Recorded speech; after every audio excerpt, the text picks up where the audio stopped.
welcome to the 69th episode of the Nerdom and Other Nonsense Anime Podcast.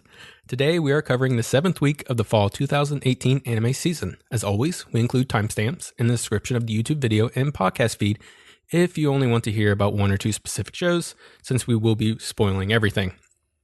My name is Leo, and I know you've been on pins and needles about this, but worry no more. I have been cast as Spike in the Netflix live-action Cowboy Bebop. As you all know, I love the type of woman who can kick my ass. Also with me are Bcom and Kat. What's up? No lie. I'll be honest, I'm probably too short to be Spike Spiegel. he's kind of a tall character. He's lanky, but is he really tall? I guess he's kind of tall. He's tall. Yeah, he's tall. Yeah. Kat bringing the sickness. Down with the sickness. Well, don't mention it. Then he can't cut it out as easy, Leo. That's true. Now I have to keep that cough in for everybody to hear. It'll be great. So, how about some nonsense from you guys this week? What's been going on? So, on my quest to watch more Naruto, which is continuing, I have made it to the end of the first arc and into the very beginning of the Chunin exam arc. So I'm like 21 episodes in. And Land of Waves was really good. The whole showdown with Haku and Zabuza and like the ice mirrors and stuff. That's like one of the best arcs in my opinion. It was really good. What's better than that? That's pretty damn amazing. Pain arc. Okay. My favorite. No. Also, these guys named Rock Lee and Gaara just got introduced, and they seem to like really like each other a lot. I think they're just gonna be best friends. So I'm excited to see that friendship develop over time. Gaara's pretty awesome. He gets a bunch of cool fights. Weirdly enough, they do kind of become friends, like way later, like way after. Weirdly enough, they are kind of friends. That's like cool. They're very friendly. And you're like, oh, you almost killed each other. Isn't it sweet? I would say spoilers, but like I've heard about this stupid fight for so long that it's ridiculous. So yeah. It's like, look at you guys now. Look at you. Yeah. But that's really all like my nonsense for the week. I was too busy with other stuff to get up to any more nonsense. Yeah. Well, I mean, I just... Oh, go ahead, Leo. I was going to say, I don't have anything. It's just been work, come back home, go back to work. Just boring work week so far. Oh, yeah. But in 3 weeks, I get a week off. So how about that? Woo! That's exciting. That is exciting. Is that for Christmas? Yeah, Christmas and New Year's. So I'll be playing a lot of Destiny 2 and Red Dead, which I'm at like 32%, which is crazy because I've already put a bunch of hours into it. Oh, Red Dead? Wow, yeah. You're liking that? Yeah, it's really fun. I loved Skyrim. I never played the other Red Dead, so like I say, if you like Skyrim, you'll like this one. Wait. What? I have a question. Yeah. How many hours did you say you've put into this so far? Red Dead? I could actually look it up, but it'd take me a minute. But no, I bought it for Thanksgiving break, so I spent Thursday evening, all day Friday, all day Saturday, all day Sunday, and then Monday and Tuesday, and Monday, Tuesday evening playing. So definitely probably hit 40 hours. Yeah, that's around where I am because I'm also around 30% in. I haven't played for a few weeks now. I've been meaning to get back to it, but yeah, it's a great game. Yeah, it's very fun. Yeah, it is a huge. It's not really like it's complicated to do stuff or things are difficult. It's really more like you're controlling a story. It's like it's like there's the books where you would read and you would choose your story as you went in your paths, and that's basically what Red Dead is. So like it's like sitting down and like being in control of like a movie, kind of basically. I feel like so, yeah. Well, the only reason I ask is like I'm measuring everything in hours right now because I recently started studying for the CPA exam, and each one of those sections it's recommended you spend 200 hours studying for it. Oh, wow. And so when you said 40 hours, I was like, that's like a fourth of an exam. Like he could have done 4 of those and taken an exam. Yeah, he's almost an expert at Red Dead. Like just, Exactly. 160 more hours to go. Yeah, if you want to talk about hours though, original Destiny 1, I had like 1,500 some. And my buddy Kyle had like 3. I think he may have been hitting 5,000 at one point. I don't know. It was just it was insane how much we put into that game. Man. Yeah, we could definitely pass the CPG gosh. exam, the certified personal you could probably guardian. pass like the CPA. Like you could like pass the bar probably too. Exactly. Oh, yeah. If you'd I can answer studied about for that any question time. you have about D1, except for some of the really deep lore. But I mean, I prefer D2, the Mighty Ducks. So oh god. But there is somebody in the Destiny community who's like specialized in that, and that's my name is Bife. So oh yeah, he But started making anyways- videos again recently. Yeah, yeah. He took a vacation, which is cool. You guys ready to get started? sure. Yeah. Yeah, take All us right. away, Kat. Okay, so our first one is Girl in Twilight. Since we ditched Double Decker. Yes. Darn. Okay. At least somebody's happy about it. I mean, I'm thrilled. So, okay, episode 7 of 12. You have All to right. pronounce this perfectly. Better be perfect, The Kat. sad part is, I took like three years of French. I can't say this word shit. Oh really? It's so simple. Tu n'es pas so. I don't That's fucking know. pretty close, actually. Yeah, tu n'es pas so. Yeah, Way better So, than I can yeah, do. okay, there we go. you are not There, alone see? in French. Yeah. Yeah. So it repeats the part at the beginning of the episode where Chloe's like trying to send these letters out via drone about the white goat, and she's like, I'm gonna warn you all, like the white goat is evil. We have to get rid of the white goat. And that's that like electronic system that runs all the islands. And Chloe knows that the others aren't getting her letters, and she can't easily get to their islands in the small boat that she has. And so she's like, I'm going to do something about this myself. But I think that that's the island version of Chloe, like doing all of this before the switch, like before she became regular Chloe. Oh, You know what I mean? Yeah, that could be. Yes. Yeah, they didn't make it clear, but I feel like that's a flashback. Oh, So- well, no, not with what happens at the end of the episode. Yeah, I think not it's with what present happens Chloe. at the end. Yeah. Yeah. Who knows? Yeah, they didn't make it clear, but I feel, yeah. So anyway, then it shows Asuka trying to get a letter to Chloe, but the drones aren't delivering stuff to Chloe either, because they're like, let's just isolate them. It's safer for us this way.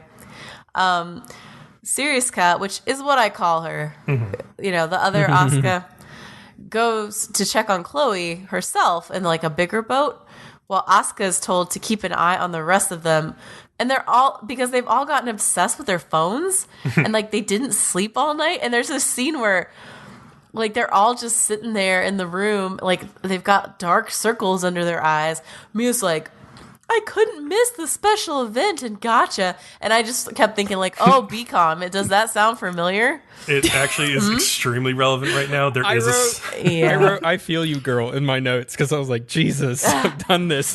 there's a special Fate Grand Order event going on right now that finally the character who is like Rin Tosaka from Fate is in the game in the US, and I got her, and I'm very excited about it. So yes. Nice.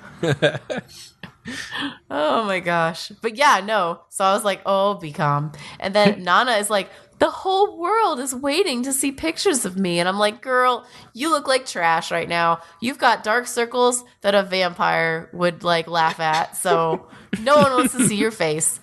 And then you said she's been shopping because she had like a half off coupon that she could only use now. And I'm just imagining like the island use like savings being slowly depleted, like just dying slowly.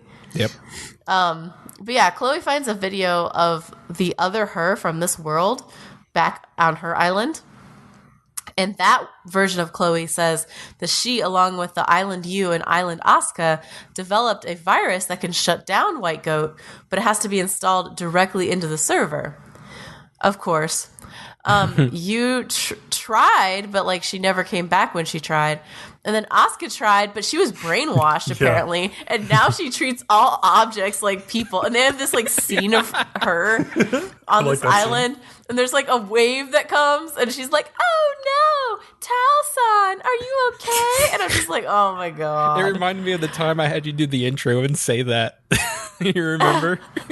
Oh, yeah. Yeah. And this to me was the point where I was like, all right, so this show is saying that all of these false senses of gratification, like mobile games, like shopping, all this stuff is like turning you into like an infant, like literally. Like, because like you don't have to really care about anything else. Everything is taken care of for you, and you're just there consuming stuff and being a little baby. And yeah, that was what Asuka was. Exactly. But yeah, so yeah, I kind of called that last episode. Like, I knew they were going to go down that road. It was so, yeah. But this world's video of Chloe kind of like gives her a copy of the virus. And then regular Chloe is obviously like, all right, we're going to try this out. Meanwhile, Asuka like gets the others to snap out of it. Like, she's trying to. She like grabs their phones and throws them in the ocean. And then Mia's like, oh, but she only threw away 3 phones and you still have your phone. So I'm going to strip search you now. And she starts searching Asuka for her phone. And it gets kind of like sexy and weird. And then Arrow U comes up and is like, no, I'm the only one who can like molest Asuka. And she saves Asuka from Mia. Mia's doing it. Doesn't she say something like, ooh, this part's starting to get sensitive? And you're like, Asuka's what? Yeah, no, she's no, like, no, nothing is sensitive. Yeah. But she can't stop laughing because she's ticklish. Exactly. But then Arrow U starts molesting Asuka instead and is like, ooh, this part is sensitive too. And I'm just like, God damn it. And then Siriuska comes and like actually saves her and doesn't like start molesting her. And then apparently the waves were too strong and that's why she's back. And then Yu has an even better boat. And Siriuska's like, oh, okay, well, I'll go in this boat. And there's this like interesting scene at this point where Yu is surprised that her heart skipped a beat. And this just pulls out my point again. Yu and Asuka have a weird chemistry thing. Like, no matter what versions of themselves they are, like, they're weirdly attracted to each other. It's odd. But yeah, so, and then at this point, it turns out the other 3, they've all snapped out of it. Because, like, I guess the screens are almost, like, hypnotizing. So because they haven't looked at them for a minute, they're okay now. Right. So they all decide, like, we're going to go to Chloe's island together at this point. Meanwhile, in Chloe's little world, Chloe has tried to get to White Goat by herself, but her boat is sinking and she loses her phone and she faints, thinking like, oh, I failed and I'm dying and I'm drowning. But then she wakes up in her room with her video game helmet on. And I guess like the idea is that White Goat tricked her, but this just seems like a weird scene to me. Like, I don't know why they didn't just make it that they go meet up with Chloe. Like, I don't know why they needed this. She accidentally got brainwashed when she put the VR on earlier and didn't realize it until the other girls showed up and actually got it off her head. Yeah. So I know, but like she'd gotten tricked. Well, I know that. I'm saying like it doesn't seem like it's a scene that was necessary. It seems like it kind of was just there. I don't know. Maybe it's just me. I was kind of impressed by it. I was like, oh, shit. Because the show then kind of tricked you at the same time. Because you kind of thought Chloe was in the real world. I liked it. Yeah, I don't know. I didn't hate it. I just was like, oh, okay, whatever. So they find out, surprise, surprise at this point, that the White Goat is a clutter. And Asuka's like, let's go defeat it. And the others are like, yeah, we'll go defeat it with you. And Chloe points out that she has this thing that can help defeat the virus, that can help defeat the White Goat. And Arrow U is the only one who doesn't come. Like, she ditches them again.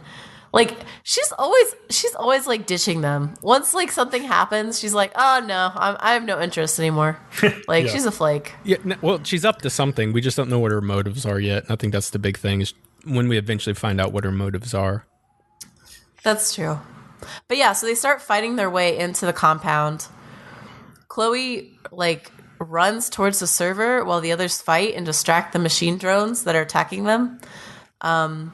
And I guess, like, the server is underwater, which seems so weird to me because, like, what computer is waterproof? I don't know. I know that's like, different worlds and there's different technology, but it seems kind of crazy to me. So there are actually a lot of computers that are cooled actually with, like, oil. not water, but like this special like viscous liquid. Basically, you can like submerge like the entire computer into it, and that can be a way to cool things. There's also like computers that are cooled with like liquid nitrogen and stuff, and there's obviously like contained water cooling for computers. But like, yeah, if you just plunged a bunch of electronic parts like in actual water, it would not go very well. Specifically, they're using seawater, and there are data centers around the world that are using seawater to cool their data centers. So like, this is a real thing. This wasn't like made up. Yeah, I think the biggest one is in like Sweden or something. Well, but Typical they don't Sweden. like actually touch the equipment. I'm assuming they just use it to like go against a wall or something. Yeah, just like how the CPU works in your computer, that thing. Yeah, it's by contact through like another material, something that transfers that heat very quickly from the CPU to the water. Yeah, that's exactly what was going on with this. So like, yeah, this is 100% real. What I saw, I didn't see anything not out of context, except for maybe when the slot drive opens, and I'm like, Well, yeah, I'm gonna talk about that in a minute. But yeah, so Chloe jumps in this hole, and she's able to become her like Twilight self. There's like this moment where she has her epiphany that even if she hangs out with the group, like she'll never lose her ability to be by herself, and like being with the group only makes her stronger. And so then she's like, transform. And Chloe transforms into her Twilight self. And I think her Twilight self is like the most disappointing one. It is weird, like you say. The weirdest. It's weird. There was one thing I liked about it, that she controlled it like it was more of an exoskeleton, an exosuit, and she used it with a controller in her hands. And I thought that was kind of neat for her. So she's Diva from Overwatch, is what you're saying. It looks like someone took a clown. I don't know nothing about her. It looks like someone took a clown and they mixed it with an astronaut and then put a teddy bear in there. That's what it looks like. I thought the like floofy clown part was sort of like a French court jester or something kind of motif. I don't fucking know. Yeah, it was weird. They couldn't decide what they wanted to do. It's not flattering. It's not attractive. It looks fucking weird. And it has a teddy bear on it, and then the teddy bear talks. Oh, yes, I don't remember does. any of the other fucking Twilight selves having a avatar that talks.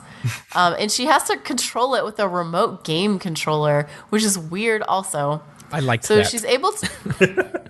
Of course you did, Leo. What a fucking crazy bastard.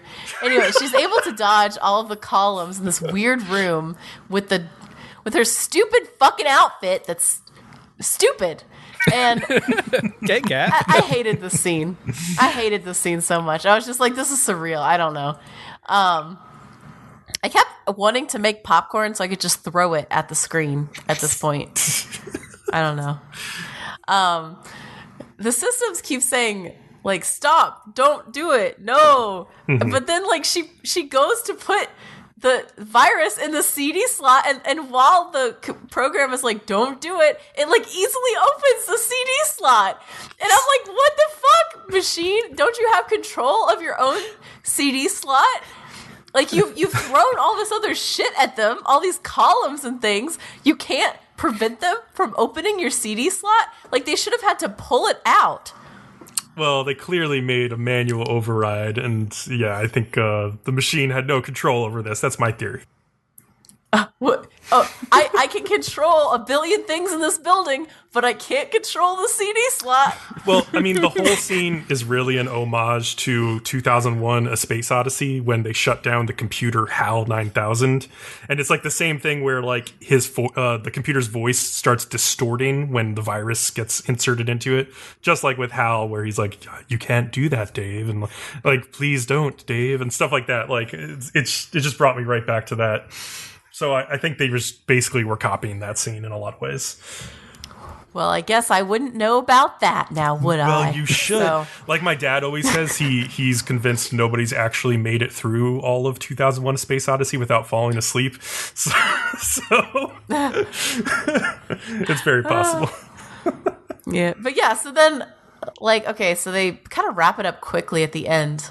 There's a scene where Chloe says the gang from this world will build a new system, and Chloe leaves like this island's version of herself a message that you are not alone. And then the gang all goes home, I guess. And at the end, you see Chloe inviting the rest to eat on the roof with her, like in their own world. And I was like, okay, that's fine.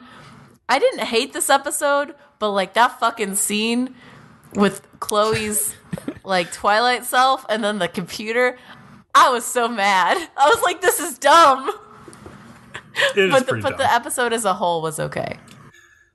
Yeah, so like, what did you guys think about like the message of this episode? Like, do you think like things like mobile games or like getting likes on social media or buying nice things for yourself on like Black Friday, like those things make me personally like happy. Like I know it's not like permanent happiness, but it does like enhance my happiness. It doesn't like define who I am though, which is I think where the girls went like too far. Like they were just like, that was like their entire existence at the, like that. They got obsessed with it. And I think that's bad, but I think it's all about balance, right? Like you have to be, yeah, you have to be able to walk away from it. Like that gacha game that you play, Bcom, you have to be able to look at it and be like, I would like to do this right now, but I have other things to do, and so I'm not going to. That's like the balance that you have to find. I'm working on that. Yeah, and with marketing, like you got the coupon that she could only use like within like the first 12 hours she got it or something. So like that's a little marketing trick that people do, and then people look at that and they're like, oh, I got to use this now, and then they're spending, you know, money that they weren't planning on spending in the first place. And then there's just millions of marketing tricks everywhere. Like there's one I think the best thing you can do is actually recognize them. Like there's this one on Xbox that I've noticed that like if I want to go and watch a movie on Xbox, you go to it, they've seemed for whatever reason to have hidden the rent button for me. So like rather than paying the $5, it's like I get frustrated looking around trying to find where the rent button went, and instead I could easily purchase it on 5 different screens for the $21. And like they're expecting me to break down, but I used Google and found the goddamn rent button so I could just pay the $5. You know what, Leo? I'm like you. I'm full of spite, and if someone did that shit to me, I'd be like, you know what? I don't need to use you, Amazon. Fuck you, and I'd go somewhere else. Yeah, like marketing is just like it's just a minefield of this stuff. So, and like I said, I think just being able to recognize it and knowing you need to, like Kat does, go someplace else and try to find the better price or whatever. But that's my bit. Yeah, marketing is evil. Marketing is evil. Yeah, but necessary, I guess. So the one other little thing I liked about this episode is during the fight where like Mia and what's her name, Nana, are trying to hold off like the clutter. Mia's like spurs, like from her cowgirl like uniform, whatever, like flip down and become like roller skates, and she starts skating around. I thought that was really cool. Just looked awesome. That was cool. Okay, I was like, that's a cool idea. Oh. Speaking of cool ideas, Golden Kamuy second season. Man, from a man who hated this show, he now loves it. This is the third episode in a row. Warm That's to just it. fucking awesome.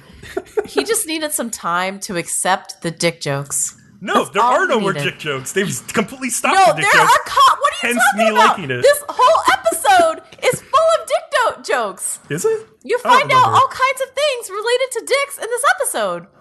You're gonna have to point them out when I get there because I don't remember.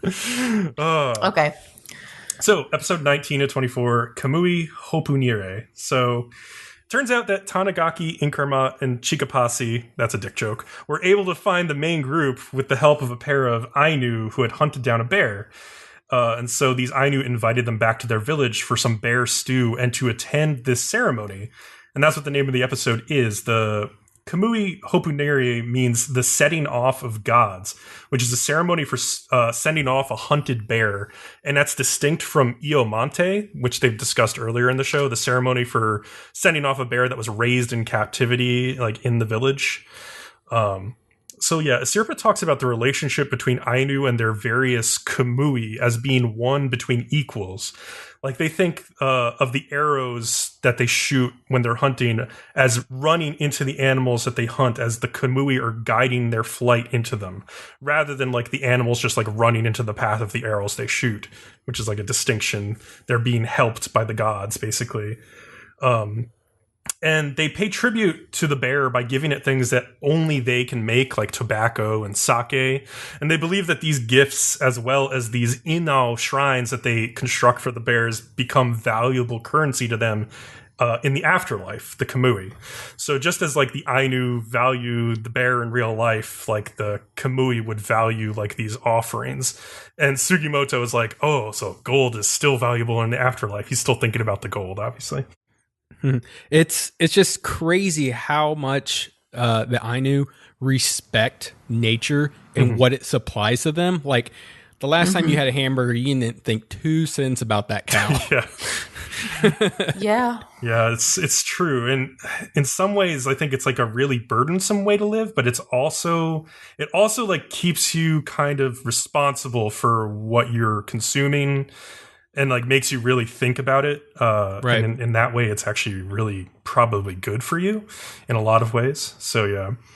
Asirpa is suspicious of Inkarmat's plans, but is quickly distracted because Tanigaki delivers the news that her grandmother Huchi saw this dream of like, impending doom, basically. Wasn't her dream she'll never see Asirpa again before she dies? She assumes that either Asirpa's going to die or Huchi's going to die. Either way, she's depressed now. Mm-hmm. Also, I have to note that C.G.I. Bear makes a brief appearance in a flashback because, like, Sugimoto is correcting Ogata and explaining that the bear killed 3 men in the mountains, and it wasn't Tanigaki who did it, like Ogata assumed. Yeah. And God, that bear showed up for like half a second on the screen, but it looks so terrible. Unbelievable. I don't really feel like it looks terrible. I think it looks just like so completely jilted, out of place that like it's just super jarring in your mind immediately, like ugh. I think that's really it was funny. Ogata is not convinced that Huchi's dream actually means she's going to die, but Asirpa explains that Huchi is one of the old Ainu who believes that Kamui used dreams as a means to show Ainu something important. In the past, Huchi had a dream of her daughter, Asirpa's mother, being surrounded by bears, and soon after she passed away. And so Sugimoto asks Asirpa if she wants to go back to show her grandmother that she's still alive and well, but Asirpa is pretty hell-bent on just continuing with her own quest to find the truth about her father. Like, she can't turn back now. The bears are the Grim Reapers for the Ainu clan. Yeah, basically. That dream was kind of creepy. Like, they all the bears around her, and I was like, oh fuck, I don't want to be in this dream. Oh yeah. If I had that dream about me and I was like surrounded by bears, I'd be like, hey guys, like, don't kill me. Yeah. I've got some honey just for a you. Side note. Yeah, just a side note. That kind of terrified the shit out of me. So yeah, it's pretty. Oh wow. I would not want to imagine that.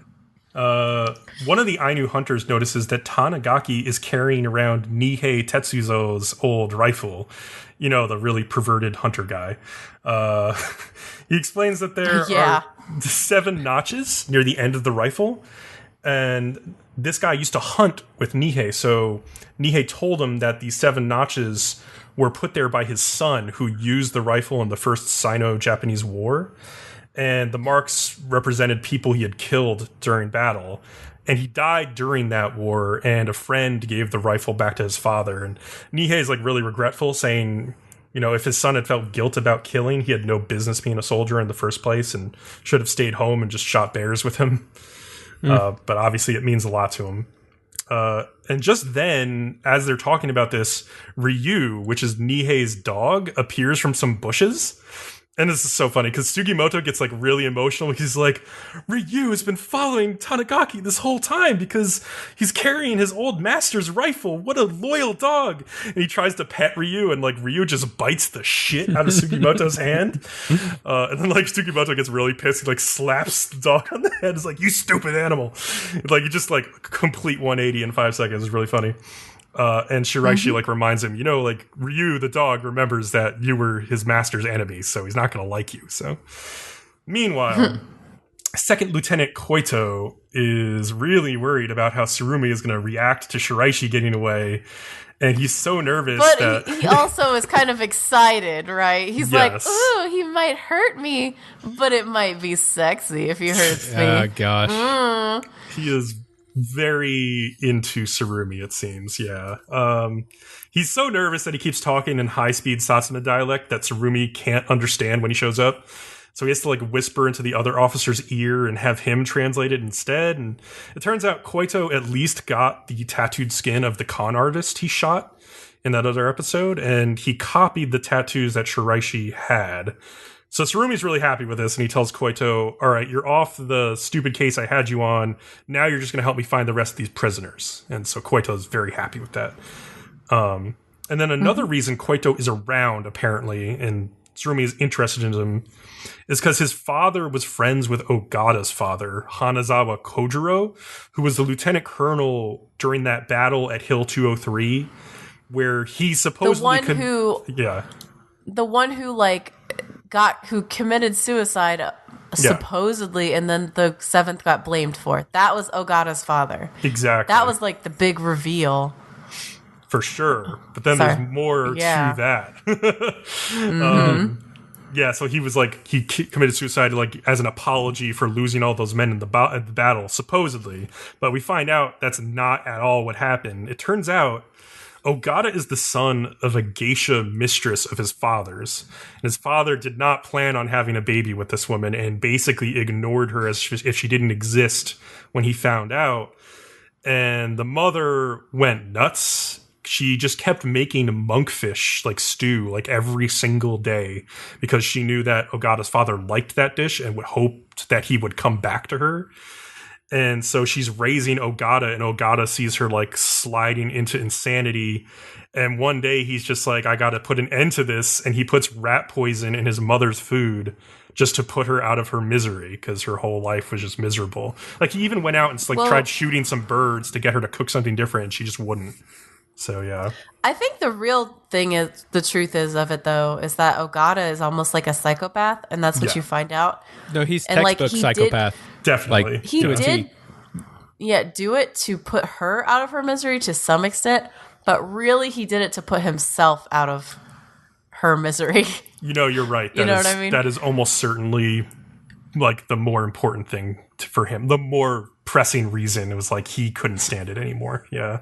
Well, and he had that weird curiosity where he was like, maybe if I kill her, my father will come. It was so detached and interesting. Yeah. And so Ogata joins the war, and he meets his father's legitimate son, who was like born to his wife. And this guy is like really happy to meet Ogata. He's like really happy to have like a big brother. He's like really nice to him. And Ogata shoots this guy in the back of the head on the battlefield. And he's actually telling his father this because his father's still alive. And Tsurumi has sort of like brought him to his father to like confront him. And Ogata is like recounting the story to him and saying, I didn't really shoot him for any reason. I just wanted to see how you would react. Like if you would remember that you had another son, if you would love me at all. And it turns out, no, his father does not love him. I almost wonder what he would have done if he did all of a sudden come back and be like, now I'm interested in you. Because like the way he says it is so emotionless. Like, oh, but it turns out you didn't. Like, it's not like he's angry about it. It's almost like a scientific experiment that he did. Yeah. So the thing about psychopaths are they have no conscience. So no matter what they do, they don't feel like it was good or bad. So like, and that's and like he is just showing that emotionless this whole anime so far, and then you can especially see it in this episode. So like Bcom, you're like, oh shit, some of these killings are over the top. I'm like, he's just being a straight up psychopath. I mean, this is what they are. Because it doesn't make sense to you means you're healthy, Bcom. That's a good point. Yeah. And yeah, I think Ogata says it. He says like he wonders if something was missing in him because he was born to parents that didn't love each other. So that's how he's sort of justifying his actions. Obviously, he's a psychopath, like we've been saying, and he takes revenge on his father, killing him and then framing it as a suicide, sort of like with Tsurumi's help. And so I thought the most fascinating part of it, though, is that Tsurumi allowed it. Like, it makes me think one of two things happened, right? Either Tsurumi thought, okay, the seventh will be punished, but we won't be punished severely, just a little bit, and it'll bring us together. So that's option A. Or B, he knew everything that was going to happen, like how badly the seventh was going to get punished, like how terrible it was going to be, and everything so far has been according to his plan. I believe he did it in part because he knew it would allow him to take over some more control of the 7th Division. I mean, it was purely for his personal gain. That's what I'm pretty sure that was about. Well, but it was so costly to him and to everyone else, because it was costly to him as well. It's only something that someone who was insane would do. Yeah, and I guess, I mean, he is insane. It's just interesting to me. And then also you find out this episode that Tsurumi is bi. At least bi. Maybe he's gay. Because he's a seducer. It's what he is. That's how. No, I really do think he's at least bi. Because like, okay, so like he's seduced a bunch of people, and that's, I mean, yeah, you could say he's a seducer. But the amount of guys that he has seduced at this point leads me to believe like he's at least a little interested himself. Well, there's barely in guys. any women in this anime, so his options are very slim. I would say it's interesting, like 2 episodes in a row, we've seen completely different men, but coming from different backgrounds that are equally like, they're equally lost. Like Tanigaki last episode, where he's lost and like wanted revenge and then couldn't get it, and then Tsurumi seduces him into being his partner. And then same with Ogata this episode. Of course, Ogata is kind of the flip side of the coin to Tanigaki. Tanigaki is sort of on the good path now. Yeah, I don't think Ogata got seduced by him at all. Like, he just coldly observes and is like, oh, he's trying to seduce me. But, like, he's not into that. Yeah, you're actually right. Like, Ogata is kind of like, oh, I see what this guy is doing, but I'm just going to go along with it. Yeah. He's smart, yeah. He sees that. But, like, back to the women thing. There's only 3 women with names in the show. Asurpa, Huchi, and Inkamart. There's nobody else. Kano doesn't count because it's a fucking dude.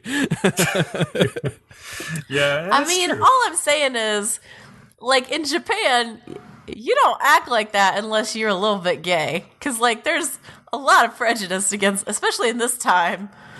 Like, he's at least a little gay. He's at least bi.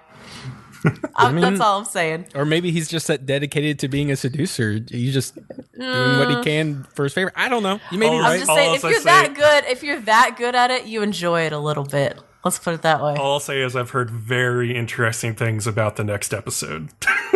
Oh, I've heard nothing. Which I have not seen yet, but I've heard very interesting things. So we'll have to pick up that conversation next week.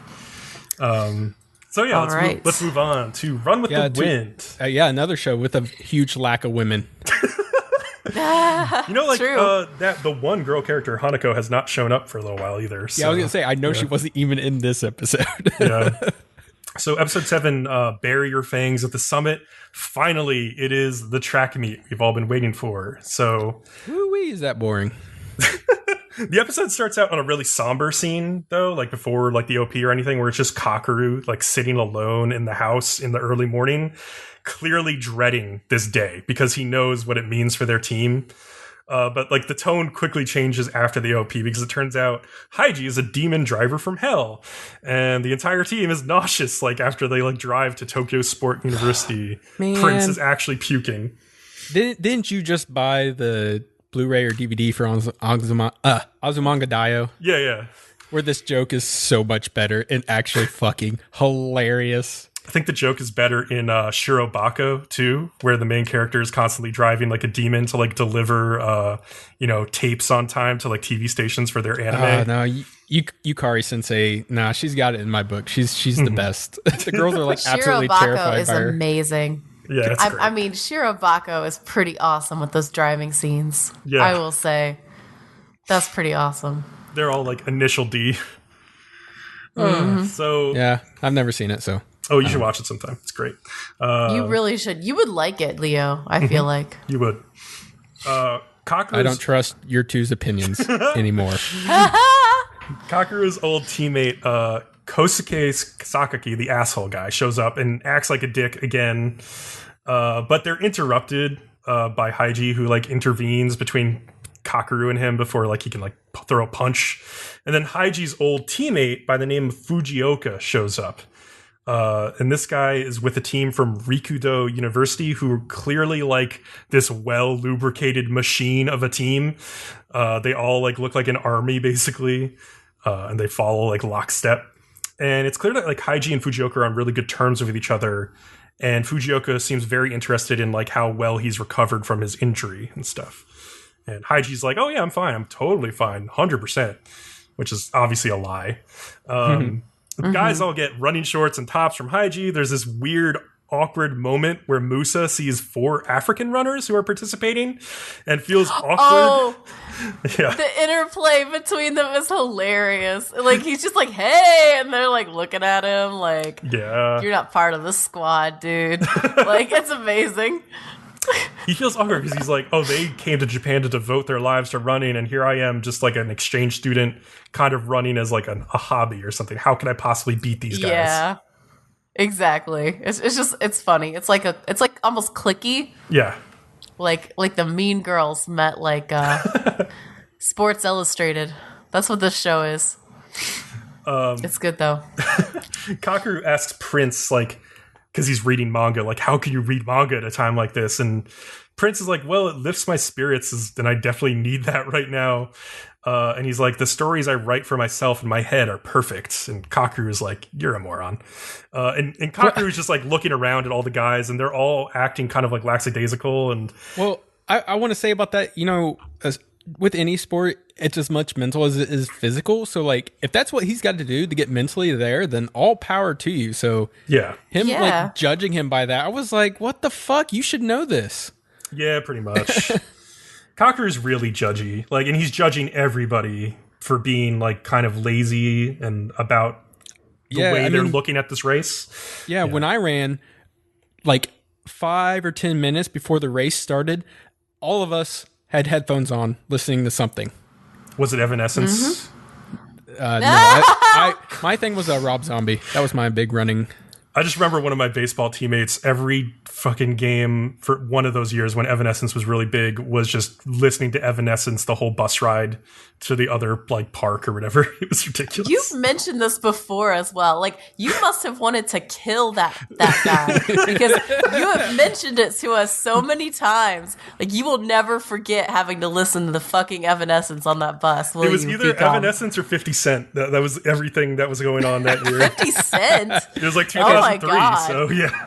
I can see how what both a strange work. dichotomy.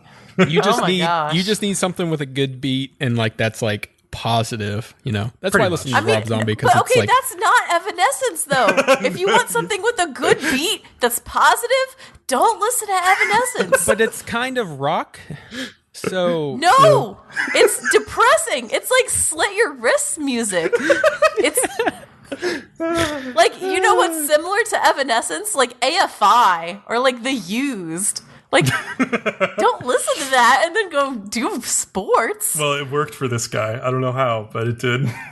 Maybe it just made him hate himself. Oh, well, that's so much. That's all the proof you need. It works. It's the point. Why we may not know, but it works.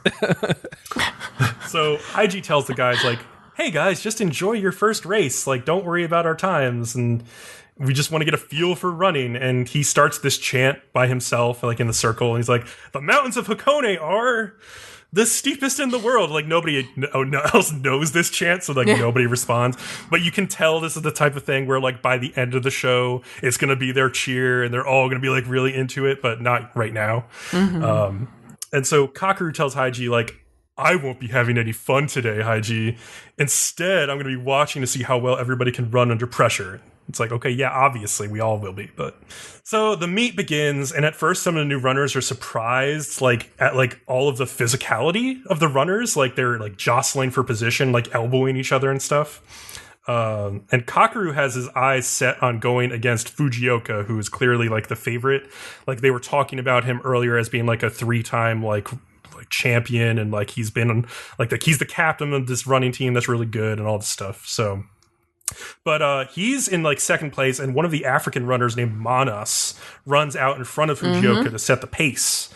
And Kakeru then looks back at Haiji, and he kind of like smiles at him, and then he like pushes up and makes a move on the outside. And Haiji's like, "Oh yeah, let's do this!" And like he pushes on his like right leg to try and like get a boost of speed, but he feels a twinge in his knee that was injured and decides not to push it and just stays back. Meanwhile, which I think was the better choice. Oh, you missed that? Oh, yeah. No, I saw him get jostled and hit his like knee against somebody else, and he winced, but that was it. Oh no, I thought it was like he was just he was trying to follow Kakeru and like could not push it. Basically, he knew. I think in his judgment, he was like, I don't need to push it right now. I need to like let myself not be super fast so that my knee doesn't get fucked up. Oh, yeah, I just thought he bumped up against somebody, and that's what made him like wince a little bit. Yeah, I'll have to rewatch that later. So meanwhile, Prince is so far back that he's already lapped on like the second lap of the race. Don't they say like, is he ahead? And then they're like, how could he be ahead? And then they're like, he got lapped, and they're like disbelieving. It's amazing. Well, he's running like a fucking like Frankenstein T-Rex that has its knees pointing outside, like bow-legged as fuck. It looks awful. He looks like one of those like limp llama animals that you see on cartoons sometimes. Yeah, he's not good running form, let's say. Yes. And most of the other guys on the team are just like exhausted visibly from staying with the pack, but they're all kind of like maintaining pace for now, which has been impressive to me. And Kakeru is running a completely different race. He's at the front of the pack, and he's concentrated on Fujioka, and he passes him actually, and then sprints up to the side of the leader, Manas. And meanwhile, this like kind soul runs onto the track to try to give Prince some water and like ask him if he wants to drop out. And Prince like turns him down. He's like, "This is how I always run. Get out of my face." This is my pace. Yeah, no, that was weird. Now, this part irritated me. The whole part where Kakeru is just being really aggressive with Manas and everything. Oh yeah, because I felt like Kakeru is supposed to be like experienced at running, and like if he was experienced at running, he would know like the best thing to do with running. It's all about endurance, and then you put on a burst of speed at the end. Yeah, and like why would he be like, oh, I'm going to compete with Manas at the head of the pack? Like even Manas isn't going at his full speed, as you see or later. Like they're all pacing themselves, and here Kakeru is being like, I'm not going to pace myself. I'm just going to be crazy. Like, I didn't get it. Like, it didn't seem realistic. I don't know. I think it's because he's never really known loss, so he's never really had to do too much of a pacing of his own. And also, I think it's kind of to... I lost my train of thought, whatever I was going to say. Well, it's like, at the beginning... You have to learn. Like he's making a mistake so he can learn from it, right? It's like same thing happened in Horse Girls Pretty Derby with Special Week, where she like had to learn to pace herself. It's exact same thing going on. Well, but okay, but Pretty Derby is new at professional running. Yes. Kakeru I like is Leo's not. explanation that like maybe Kakeru has never faced off against runners this good before. That's probably true. Yeah.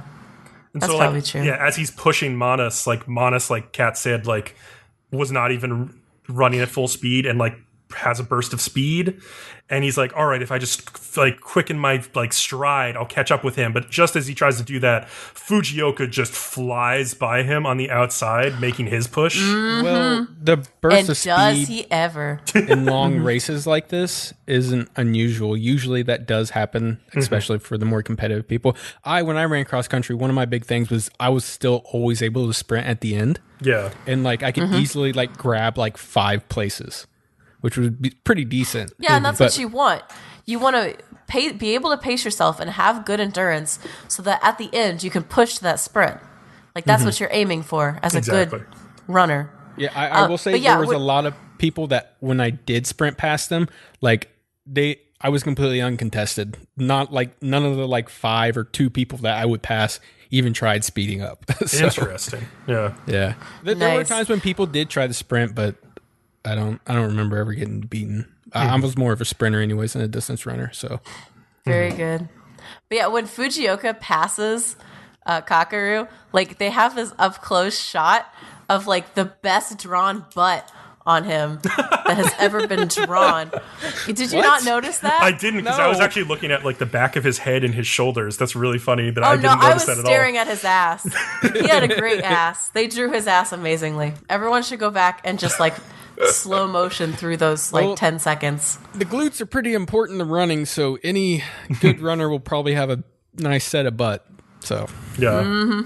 And so the race at that point just sort of becomes between Manas and Fujioka, who are going so fast that they actually start lapping some of the other guys from that we know, and Kakeru does too, but he sort of gets left behind in 3rd place, and Fujioka basically just overtakes Manas. Like Manas tries to put on like one last burst of speed, like he really gives everything he has, and Fujioka just basically cruises to the finish. Like this was nothing almost to him. he's got those long legs too. Yeah, that helps a lot. He's like a much bigger frame than Manas. Yeah. I did not realize until the very end how big of a frame Fujioka has. And so as the race ends, like Kakeru is like exhausted and like obviously feeling a little defeated, but Fujioka is not even looking at him. He's more interested in looking back at Haiji, and Haiji finishes well, but obviously with like a time that is disappointing to Fujioka. Like Haiji can lie about his knee and say he's fine, but like his time makes it clear to Fujioka, okay, this guy's not really back yet. And he talks with reporters after the race, and he says like, oh, I'll be skipping future meets to focus on intercollegiate races. And Kakeru is upset hearing that, because he's like, I finally found a rival to race against, and I won't be able to race against him. So, but Fujioka kind of notices, and he pulls Kakeru aside and says like, I need you to look out for Haiji, and it's clear you're really good. You need to lead your team together with him. And he's like, you're going for the Hakone, aren't you? And like, I liked Kakeru's reaction to this, because he like looks down. He's almost embarrassed and frustrated that like a great runner like Fujioka would even consider their team as having a chance for Hakone. But like Fujioka just says it like matter of factly, like, oh, of course you're going for it. Like, why wouldn't you be? I liked that. As for the times for everybody, so Musa, Joji, and Jota finished at around 17 minutes, which is just over the 16:30 they need. Shindo and Yuki finished around 18 minutes, and Akihiro and King finished even later than that. Prince finished at like 30 minutes. Yeah. And that was bad, obviously. Didn't they tell him, like, maybe we should just not let you finish or something for Prince? Yeah. They were like, they had to, like, convince the, like, reps to let them keep running, basically. Yeah, I think the officials were trying to get him to stop. And, like, the Tokyo Sport Uni rep in particular told Prince that they were stupid for even competing, basically. Oh, I think that's going to give Prince the motivation he needs to, like, push harder, because he just will not like give it up. Like he keeps muttering about it. Prince does. Yeah. How the Tokyo Uni guy called him stupid. Yep. I think that's gonna give him like that's like his like deep down strength is like his anger sometimes with Prince. Oh yeah. And I had one more note. The Fujioka and Haiji, like, I'm looking forward to the flashback scene that you know is coming, where you find out how they used to know each other. Yeah. Oh, that's definitely coming. So, yeah. and of sure. course, Haiji and Kakeru they were the only ones to actually get under 1630, which I was kind of surprised at. I like a lot of the guys were pretty close, but not quite. And so, yeah, faced with reality, Kakeru tells everyone like that we knew this was going to happen.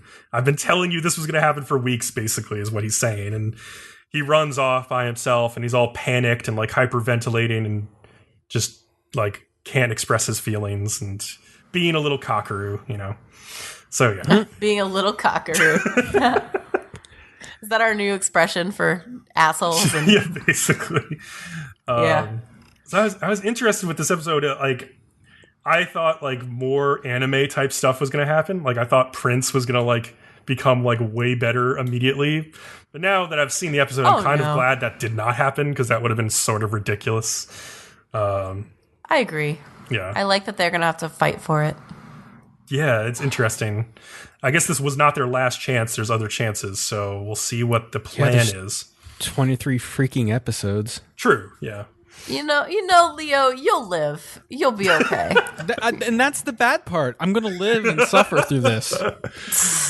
Oh, what a child. It could be Stop worse, being Leo. such a Kakeru, Leo. Stop being such a Kakeru. Adolescence syndrome, Leo. At least Rascal. the next show has a lot of women in it. Yes. Rascal does not dream of Bunny Girl Sensei. So episode 7 of 13, Adolescent Paradox. So this episode starts with Sakuta talking to Shoko, like the little girl with the cat that they met at the end of the last episode. Like the day they met, because apparently he knew her from before. Yeah. His first crush. And yeah, well, you find out it's like she's his first crush that he ever had in middle school. And apparently she just started talking to him one day, even though they'd never met before. And he says, like, you're annoying. But she isn't too bothered by it and, like, just keeps talking to him.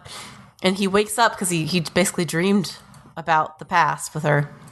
So, and then, like, the whole Kaede in bed with Sakuta thing, like, didn't necessarily need to be repeated. And I was kind of pissed off. This one was like more like a horror one, though, because like, she's like right up in his face and she's like, "Oh, Nii-chan," staring at him. It was pretty horrifying, honestly. Really? Because I just was like, yet again, I didn't even think of it as horrifying. I was just rolling my eyes.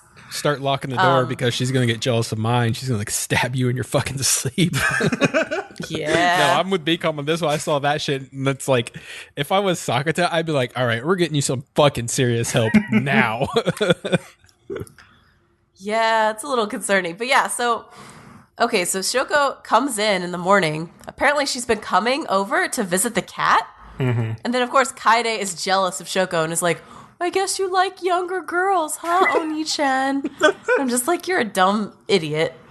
Like, anyway, there's a scene of a girl sending a picture of herself, like, to someone. And then Sakuta calling the person who's taking the picture. And it looked a little bit like Futaba, but I was confused because she didn't have her glasses on and her hair was up. You find out later why, but it's confusing at first. Mm-hmm. Well, she has the explanation why she doesn't have glasses and she has her hair up. Oh, yeah. Because he asked about but, like, it. you're still confused because, like, it's such a difference. But, like, so Sakuta meets up with who he thinks is Futaba in the library.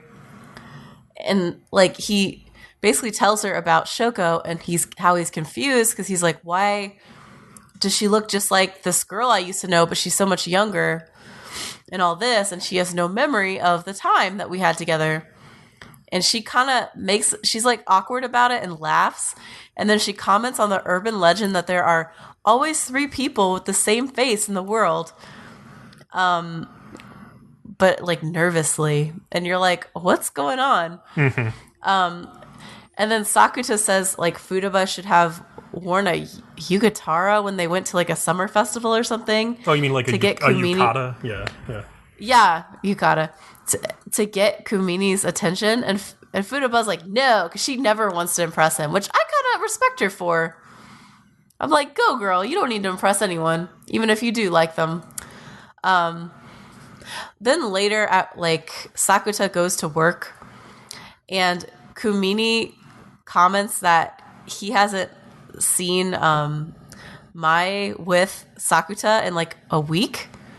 And like Sakuta's all sad and he's like, yeah, I never see her except on TV. And then Mai comes back that same day while he's at work and drops by work to see his ungrateful ass. She came home a day early to see him. And he's like pouting and being super like fake nice to her because, oh, I didn't see you in a week. And he asked her to apologize.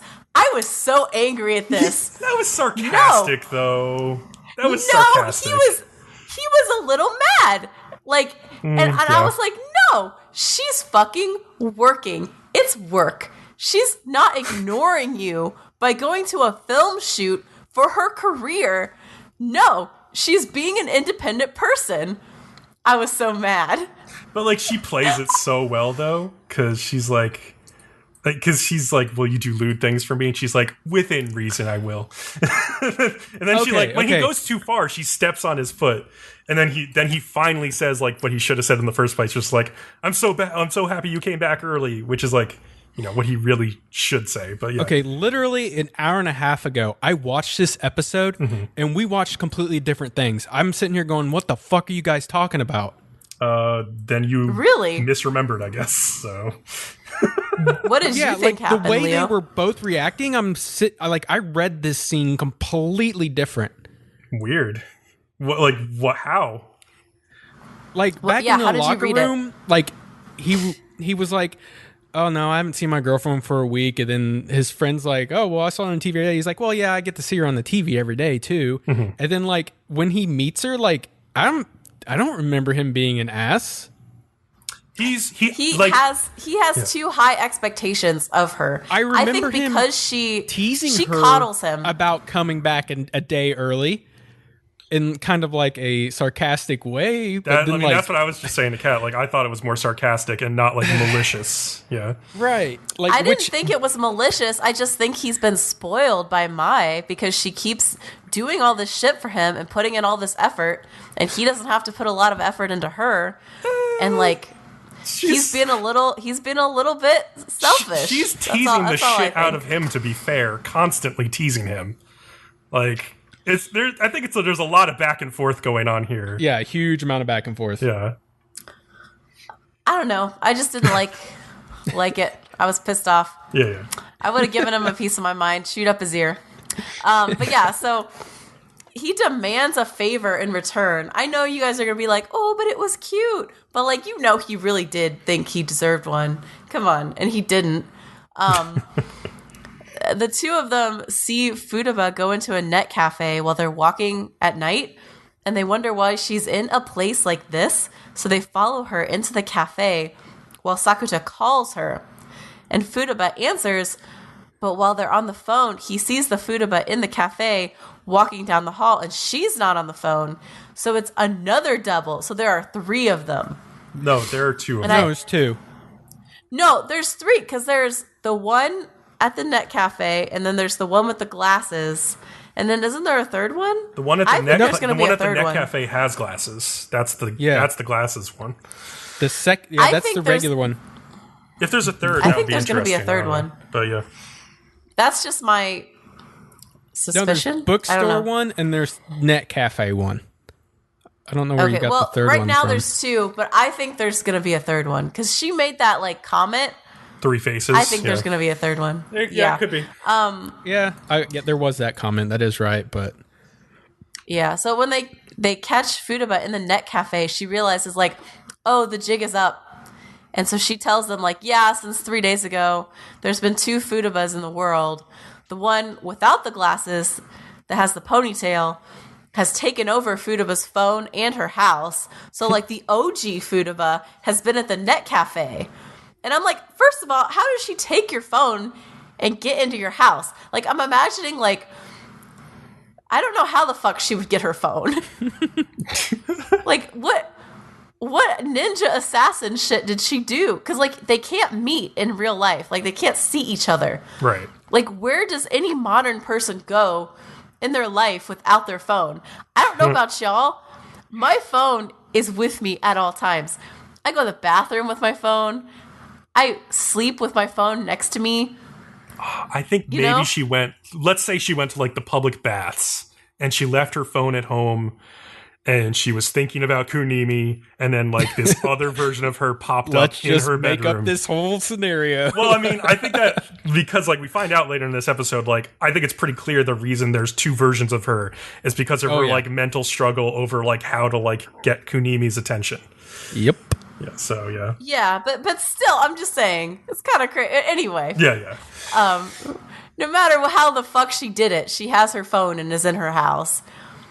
And also, she didn't say anything or contact Sakuta. And, like, I know she doesn't have a phone, but she could have gone to his house and been like, hey, some bitch is in my house and took my phone, and I'm stranded. Well, I guess I understand, like, you're too proud, but, like, there's a point where you have to ask for help, even if you don't want to. Like, yeah, you but have it was to only 3 have days. the judgment. So maybe she just didn't hit that point yet. I don't know. It seems like she probably should have said something before they caught her. But anyway, both Mai and Futaba decide to sleep over at Sakuta's house, since Mai doesn't want Futaba sleeping over there without her. I like that they acknowledged that double standard where Mai was like, would you be okay with a guy sleeping over my house? And he's like, I guess I don't want to really imagine that, so no. Yeah. Exactly, yeah. But then they have like a joke about, ooh, I'm going to take a bath after you, Futaba. And like, the broth. I still think it's weird that people in Japan like use the same bath water. Yeah, because they talk about the broth or whatever. And I guess it's kind of like, you know how there's some things in America where it's just like custom from the old time made modern. It's similar. It seems weird to us. Yeah, it's probably just some weird consciousness where they're like, you know, we only used to have this so much bathwater, so we all still just do the same thing, even though it doesn't make too much sense anymore. Yeah. Well, I'm just imagining in the old days, they probably had to carry like buckets of water on their head, like 4 miles uphill to pour it into this bathtub. And they're like, well, we're not doing it again, so let's all get in there. Like, that's what I'm assuming. But, yeah. So anyway, Sakuta gets on the other side of the door from Futaba while she takes a bath and asks if she's okay. And Futaba admits that she was a bit scared. And she said it's possible for doubles to exist if quantum teleportation works on a macroscopic scale. And I'm like, what the fuck are you trying to say? Because, like, she's saying there could be doubles of people if teleportation worked on a large scale. Yeah. Okay, they try to explain this. The more they try to explain, I'm like, I feel like this is bullshit that you just put together to make this work in a scientific setting. Of the, like, 3 physics explanations for so far in this show, I think this one is, like, the most bullshitty of all of them. Exactly. I keep shutting down my brain when they start doing these because I'm like, this is just too much, and I'm not here to learn right now. So. Yeah. Well, I'm like, why even try? If you don't have a good explanation, don't try to. Don't try to explain it then. I don't know. That's always my rule in an anime, or really in anything. If you can't, like the Star Wars problem, if you can't explain it in a good way, scientifically, then don't explain it at all. It's better if you don't explain it if you're going to give me a shit explanation. Yeah. That's all I'm saying. So, if there's so the idea is like, if there's a blueprint on how to construct you, and you use it to make a copy of yourself to teleport, because like the whole idea is that like a teleportation would just be making clones of you, basically. Then that double would be constructed under the impressions that the person sending the data had of that person. So it would be slightly different version, which makes me wonder, like, what impressions is the double without the glasses from, which is interesting to think about. Yeah. And then Futaba thinks that if the 2 doubles see each other, one of them will just spontaneously stop existing, which is interesting. But yeah, anyway, they go on and on about it for a while. I'm kind of like, just get back to the show. You're making it more confusing than it has to be. Sakuta wants Mai to watch over the real Futaba while he goes to investigate the fake Futaba. And Mai's like, well, fine, but that's your favor. The one he shouldn't have gotten, bitch. So, good. And then Sakuta tries to kiss her, but Mai looks down like all shyly, and they kind of like do that like face hit thing that people do sometimes. Yeah. And it's a bit cute, and like we've all been there. No, it was retarded. It was great. I loved it. I loved But what like followed you've done it. that. You know you've done that. Like even like now sometimes if you like try to kiss someone and they don't know you're gonna kiss, like sometimes it happens, you know. It's cute. But I liked what followed it. I liked that she's like, okay, he's like, you know, if you like tell me I'm terrible at this kissing stuff, like my like ego is gonna be hurt forever, and like I'm never gonna go on. And then she's like, don't worry, because I'll let you practice on me all you want until you get good at it. And I was like, oh, that's so sweet. I was like really encouraged by that. I like that a lot. Oh, I was not. I was like, what fucking girl says this? This is so unbelievable. What do you mean? What fucking girl says And this? she If your keeps guy is saying- bad at something, then you should tell him so that you guys can practice. And she keeps doing stuff like that for him. Like, I'll always be waiting constantly on and on and on. And I'm like, who are you? I've never met I do anybody agree like with you. that. She puts too much fucking effort into this stuff. She's it's a crazy. fantasy girl, obviously. Like, she's gonna be exaggerated, but I thought that was really cute. Back and forth. Like, I can imagine that back and forth between two like teens. Though she's a little bit like old, like older soul. Like, that's a little bit mature for somebody her age to be saying, but it's still really cute. But yeah, the four of them eat breakfast together the next day. Furuba's uncomfortable because she isn't used to eating with other people. Shoko comes in to see the cat, and so now he's got like 3 or 4 girls in his apartment with him. 4. And it's like weird.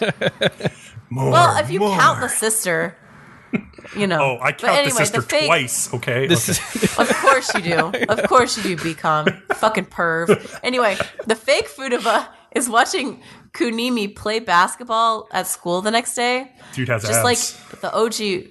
Yeah, he does have nice abs. Just like the OG Furuba used to. So they're very similar, you find out. Like, even though they're slightly different, they're pretty similar. Furuba asks her, like, why did you fall in love with Kumini? Because I've never asked you before. And she says that Kumimi, I can't ever say his fucking name. It's a hard name. Terrible name. To be fair, it's a terrible name. I agree. Sorry, all the Kunimis out there. I if you exist, I need to like go back in time and like punch whoever gave this dude his name. Anyway, so he gave her a choco coronet, which apparently is like curry bread with chocolate in it. And at first I was like, ew. But then I thought about like, well, I guess some Mexican dishes like mole kind of have like chocolate savory stuff like that too. And it does taste good. No, so. It depends on how the bread is. It also didn't have curry in it. He got a curry bread for himself, and he got a chocolate like croissant bread for her. So there was no curry in it. Oh, that's what that was. Okay, Yeah. I just saw curry, and I was like, and then I was like, oh well, I guess flavor. Mexican food does it. Yeah. So, well, have you ever had mole with chocolate in it? I haven't had that, but I've had like chocolate with like spicy pepper in it, and it's really good. Yeah, it can be good. It doesn't sound like it would be, but it surprisingly can turn out really good. Mm-hmm. So they start talking about the issue, and I'm glad this didn't turn into like, hide that you don't know she's a copy. Like, they address it immediately. Like, basically Sakuta is like, hey, I know you're a copy, and she's like, yeah, I know that you know. I appreciated that. Mai gets a call from her manager at this point in the episode. Like, just they switch scenes, and the manager doesn't like that Mai has a boyfriend, which doesn't sound good for Sakuta. Yeah. Because like Sakuta calls later and Mai's like, we need to talk. And I'm like, what's going on? Oh, it's the idol thing all over again. Yeah, pretty much. Yeah. And then at the very end of the episode, like, we find out from Kunimi's girlfriend, like, because she confronts Sakuta and is like, aren't you friends with Furuba? That apparently Furuba B, like the fake Furuba, has a hidden fake like social media account at Choco where Coronet. she's Yeah. Yeah, where she's posting like semi-sexy pictures of herself and Kunimi's girlfriend, like, but with nothing with her face in it though, and like no nudes. It's just like kind of sexy pictures. They're not that bad. And Kunimi's girlfriend brings it up like, oh, it's so risky.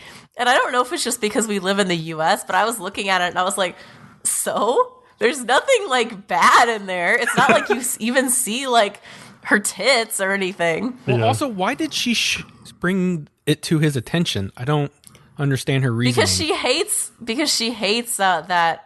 Well, because she knows that Futaba likes her boyfriend. Yeah, I think that's but then why would she bring it to the guy that would most likely fix the situation?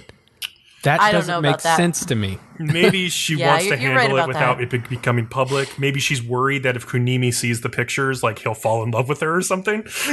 You know, it could be something like that. It sounds like something a insecure bitch like her would think. I don't know. She doesn't really believe in her boyfriend then. She doesn't. Yeah, she's clearly in. Well, she's obviously, But also, I think, this is my personal opinion, I think that Futaba has had this account before the copy thing happened. Huh. And that this is her like little side way of like, because everyone has those little secret parts to them, right? That you wouldn't expect. I think this has been happening for a while. It might have been. That's just my opinion. She's definitely been having these like fantastical thoughts about Kunimi and about like becoming more sexy and outgoing in order to get him. And that's, I would say it's been happening for a while, which explains why she's split like she has now. Yeah. Like it just came to the point to where like she got that whatever syndrome and bloop, 2 of them. Makes sense. Maybe. Yep. Okay. Is that everything everybody has to say? Yeah, I think so. Take a little break. Sure. Listen to some of our friends' podcasts. We'll do that. We'll be back soon. The Trash Pandas bring you this nugget from another trash can. What happens when Brains and Bullets discuss episode 2 of One Punch Man? Pretty much gene splicing heads. They will Yep. They will splice genes. They have a cyborg gorilla. They have a frog that walks on 2 legs and communicates at long range. Like they got. You think they splice the Lion King? Yeah, they have the lion. They have a f***ing lion, beast king, and Simba. Yeah, he's f***ing Simba. I don't mean he's f***ing Simba. I mean he's f***ing Simba. We at Trash Pandas Watch Anime dig through the trash so you don't have to. You can find the Trash Pandas Watch Anime podcast on iTunes, SoundCloud. You can also follow us on Facebook and Twitter where you'll get live updates from what we do. Warning, the following clip may contain descriptions of explicit behavior conducted by Bishi boys. Now, that's not to say he didn't get physical. Quite the opposite, in fact. Our boy Kent was researching all the ways to please a woman. Pulled his lever. And he put some of that learning into effect, if you know what I mean. Let me give you a scene from the show that I really quite liked. My research shows that women find it pleasurable if men place their fingers here, then apply some pressure and begin to rub that area. Do you enjoy that? Is it giving you pleasure? Please respond. I need verbal... Please respond. I gotta get this out. Get it out. Please respond. I need verbal confirmation that this is something that you enjoy. Heroine Sadie tells him that it's hurting her as he's rubbing her too vigorously. Ow. Despondent Ken removes his fingers and looks at them. Perhaps I applied too much pressure. Don't worry, Kent. Head pats are difficult to master. And that was Yata from the Reanimator Pod. If you want to hear more, you can check out our website. That's reanimatorpod.com. We release new episodes every Monday. Don't drop that. Hey, don't drop that.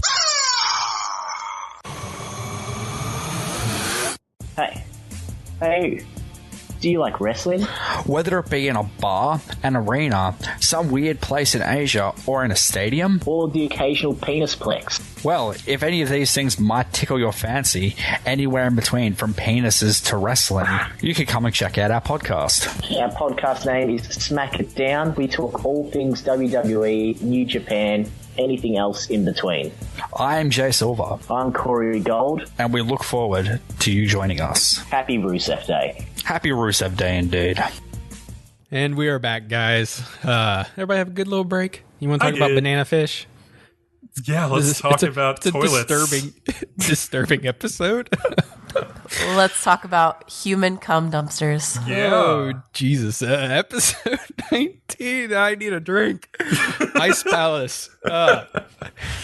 So the episode starts with like Yutlung trying to hire Blanca to kill Eiji. Am I right? That's what he wanted him to do? Okay. Wants Eiji Yes. But then he's like, later on has the perfect opportunity to kill him and doesn't. So whatever. But anyways, Blanca refuses because he says he's like retired, and like Yutlung swears he'll find him again even if he goes back to the Caribbeans. And then like Eiji goes out with some of Ash's gang to Surin's territory and asks him to meet Yutlung because he thinks he might know something about Ash's disappearance. I think at this point it's been like 3 days or a couple days or something like that. So Eiji ends up meeting with Yutlung, who tells them this is where he easily could have killed him.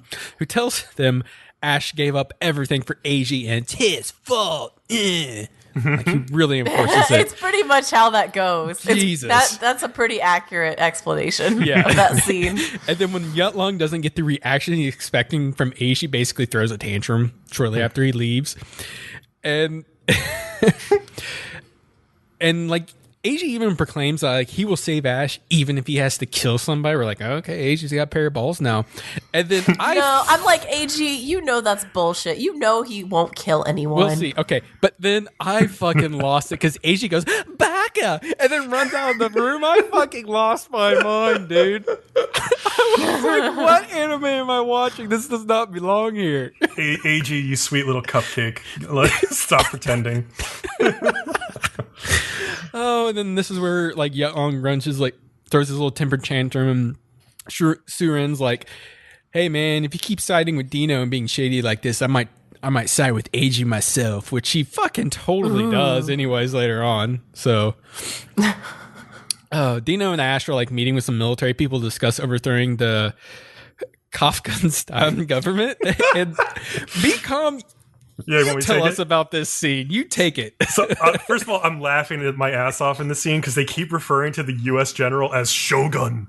I know. I caught that too, and I was like, "What is with this translation?" They know what. Why would they? They know what a general is. I mean, they know that word. What is going on? It's weird that in the Japanese they wouldn't just try to say general. It comes off weird when they say shogun. It just implies something different. Well, I'm like, he's not a feudal lord. Like, what? What are you trying to say here? It's just weird. So Ash is like on this like small council that is advising the military guys with like Dino and everything, and he basically suggests that they should use banana fish on the Malaban, which is what they call the Taliban, and support a coup of the government of Afghanistan, obviously, and take the heroin production for themselves instead of like it all going to Europe, like I guess it currently is.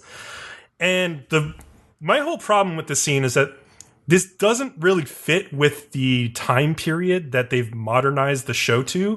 It fit with the manga, which was set in the 80s when the U.S. would have been supporting a Taliban-backed political coup at that point, like to upset like Russian forces. But now that like the U.S. like basically controls Afghanistan, has like a propped-up democratic government run there, we especially would not be supporting a Taliban coup post 9/11.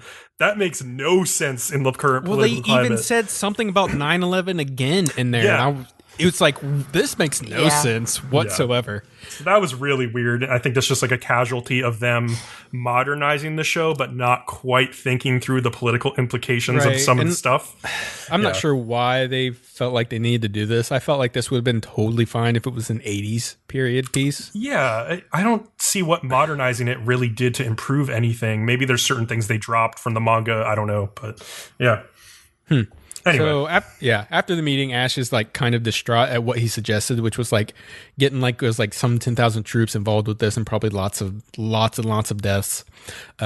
Yeah, like they would all pretty much get abandoned and die. All those troops, basically. He also asked Dino why he had him do that, and why isn't he just going to have him be a prostitute, like you said? And Dino's like, "You'll be paying with your soul instead of your body this time." And he elaborates some more before he turns Ash in his chair and like kisses him, but like Fortunately, that wasn't on the screen because that was making me feel weird as fuck. I was glad that was not on screen. Yeah, yeah, but you just see the back of Dino. But Ash like ends up like biting his lip in the process, and Dino acts like it's no big deal. Like he's like he basically expected this from him. Ugh, Jesus.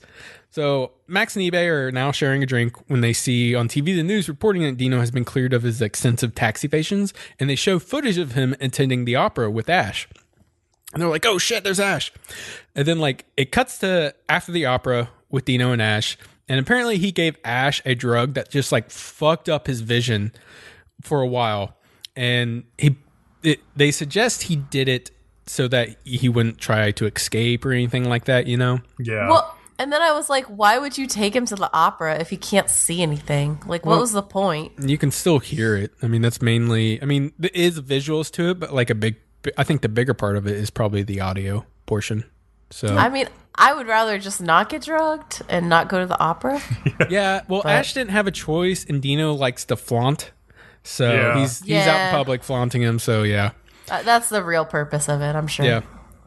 Then there's like gives us a montage of Ash helping Dino out run his business before finally cutting to a scene of like Blanca telling Dino he's going to be leaving soon. He's seen all he wants to see why he's here. And Dino like wishes he would stay and that he would like him to attend his party he's throwing for dodging his tax evasion case. That sounds like a boring party. Drinks and music. I don't know. So Blanca asks about Ash, and then they like summon Ash to the room they're in, but then like he comes in and collapses. And apparently he has been living on an IV for like a week already. And he just won't eat. Even when he's forced to eat, he gets sick from it. Mm-hmm. So Blanca's like, dude, you don't need a physician. You need a psychiatrist. This is a psychological thing going on here. And they diagnose him later on. Well, but this confused me because they say he came down with a case of anorexia. Like you would say, like he came down with a case of the flu. Like it doesn't make sense that he would have anorexia. You gotta be specific here. Acute anorexia. And then now we're getting into the debate of is anorexia a choice or is it a mental condition? And the show's treating it as a mental condition. And I'm just going to go with it because I don't want to get into this. It is a mental condition, but like he doesn't have any of the symptoms or psychology that would go with that. Well they blamed it on him being in suddenly these new surroundings. I mean, like think about how much like pressure and duress he is under emotionally right now. I mean, like he's kind of in a situation I can believe he can get some kind of fucked up mental disorder. Yeah. I don't know. It just seems a little weird for them to throw that in there, but whatever. It didn't make sense to me, but whatever. So Surin meets with Eiji and Ash's gang and informs them about Dino's upcoming party. They decide to use the party to get Ash back, and Surin also tells them not to expect any help from Ash since he will likely be drugged again since he is in public. They will have something, a crutch. At the end of the meeting, Eiji asks one of the guys to like get him a gun. So like he's kind of committing to this thing that Kat's not believing. I don't know. Do you guys think he might eventually shoot somebody? I think he will come right up to the edge and be all postury and be like, I have this gun. I'm going to do it. And then he won't do it. Because in the end, he's a little bitch. I think that Kat's probably right about that. Yeah. I mean, I would like to see the show like surprise me in some way that he actually does end up shooting somebody. Like, I feel like he has to remain innocent, so he can't. Correct. But man, wouldn't it be crazy if he ends up killing Dino or somebody? That'd be pretty crazy. That would be interesting, yeah. Yeah, so then the show just cuts to Blanca seducing a hotel maid from the bathtub. But then he gets like interrupted for Yuck Long, and he's like, oh, and here are with a woman, and you just were seducing me last night, making love to me last night or something like that. I'm like, Jesus Christ, this dude's an asshole. Yeah. Like the maid storms off, and Yuck Long has been like looking into Blanca's past. He found out he was a former Spetsnaz and left the Russian army after his wife Natalia was killed, and then used her codename Blanca for himself. And then, so basically he was a super secret double agent. Yeah. Well, I'm sorry, it just seems so like cliche, but it explains especially a Russian one. It explains his skill set. Come on. It does. I just thought it was funny. I was like, it's a little dramatic. And then in the end, yeah, he decides to listen to Yutlung's proposal, which we don't know what the fuck they talked about or even happened because they come to a different agreement later. And then anyways, Dino visits Ash and informs him that at his party he will officially be adopting Ash. And Ash is like, I'm going to call you Daddy. And then he just basically has this mental breakdown at this moment where he's like expressing how crazy this concept is, all the shit he put him through. And then he even likens himself to a toilet whenever Dino wants to flush his semen away. Yeah. He really gets under Dino's skin. Like, he gets in there and is like... into some shit. Yeah, I'm like... Because Dino is like... He's like, Ash is right to do this. As much as he's having a mental breakdown, Dino views Ash as this like perfect like little toy and like somebody he will adopt as his son. Like, because he still thinks like, oh, you're gonna take over this empire from me. I think he says a little bit later or earlier. And like Ash is like, no, you need to confront like what you've actually done to me. And that's what all this like crude language that he starts using, like the toilet analogy is to him. It's like, no, this is what you've reduced me to. I'm not your son. I'm like your piece of garbage toy that you like play with.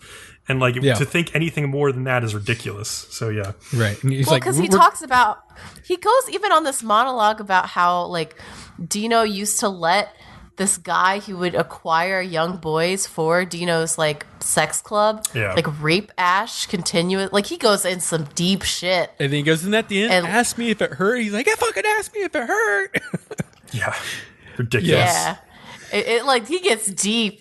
And then I don't know, like I think this whole episode and this rant and like the way Goldine responds, I think Dino actually does love Ash in his own like fucked up way. Like it's almost like he sees him as his lover and as his son at the same time, which is fucked up. And it's almost as if he's like it's almost as if he's like cursing Ash to become like him and like turn into who he is now in the future. Yeah. And he almost like considers himself, like Dino does, and all businessmen to be prostitutes. Like he likens it to that. Yeah. I don't know. I just thought it was interesting. But yeah. So after all that that rant is insane. Yeah. And then after all that, Dino's just like straddles him and is just like punching the shit out of him until like the doctor pulls him off, and then like, oh man, I forgot. He says something as he walks away, like "You'll always be my toy" or something along those lines. I don't know. No, he says something like, "You were born a prostitute and I'm gonna make you a wife" or something. Oh, he says, "I'm gonna make you a chaste wife," which like insinuates that like he's not gonna like make advances on him anymore. He's like, you're a whore. I'm not gonna allow you to continue being a whore, basically, and which is weird, but that's like how he's gonna get back at him, apparently. Yeah. So eventually, Surin visits Yutlung to find out the date of the party. This is what he's trying to find out. They don't know it yet, and he runs into Blanca, who's visiting at the same time. And then as soon as they step in, they like hear gunshots, and Yutlung's like almost getting assassinated. But the two stop the assassin, who ends up like using a poison pill to kill himself. So they don't get it. It was like the cook or somebody he'd hired a month ago. Yeah. And like Blanca asks like, who wants to assassinate? And Yutlung's like, dude, the list is way too big to even think about who this could be. And then Blanca decides to strike a deal with him. He says he will be his bodyguard and will do no killing outside of that duty. We're just kind of like, okay. Yeah. And then they talk about attending the party, and then that's when Surin finds out that it's on the 20th. Afterwards, Blanca then meets with Dino and tells him about his contract with Yutlung. And Dino has also found out that Ash is suffering from acute anorexia and is getting him the best treatment he can. And then they just show kind of quickly ends on AG and the gang are also ironing out their plans for saving Ash. And then like Kane shows up and Kane's going to help them too. So this is a fairly large force at this point. Yeah. If Surin's involved and say his gang's going with him also, and Kane's involved, and then Ash's gang, this is a extremely large force of people we are talking about here going after one dude. This is going to be really interesting to see how that all clashes. Yeah, this could get interesting at this party.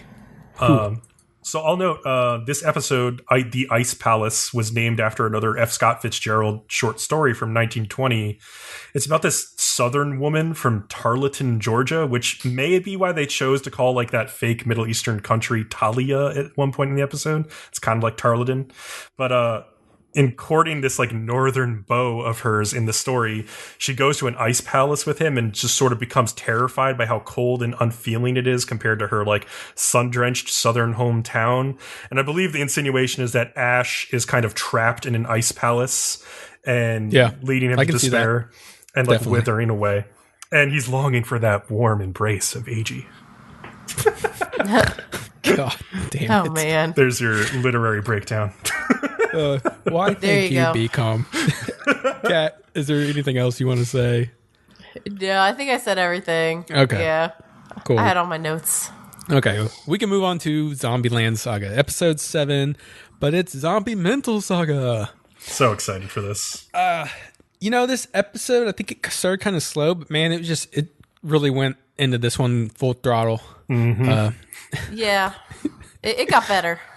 So the girls are sitting around like trying to figure out what to do with Junko, who has isolated herself away for 2 weeks at this point, and she won't do Saga Rock.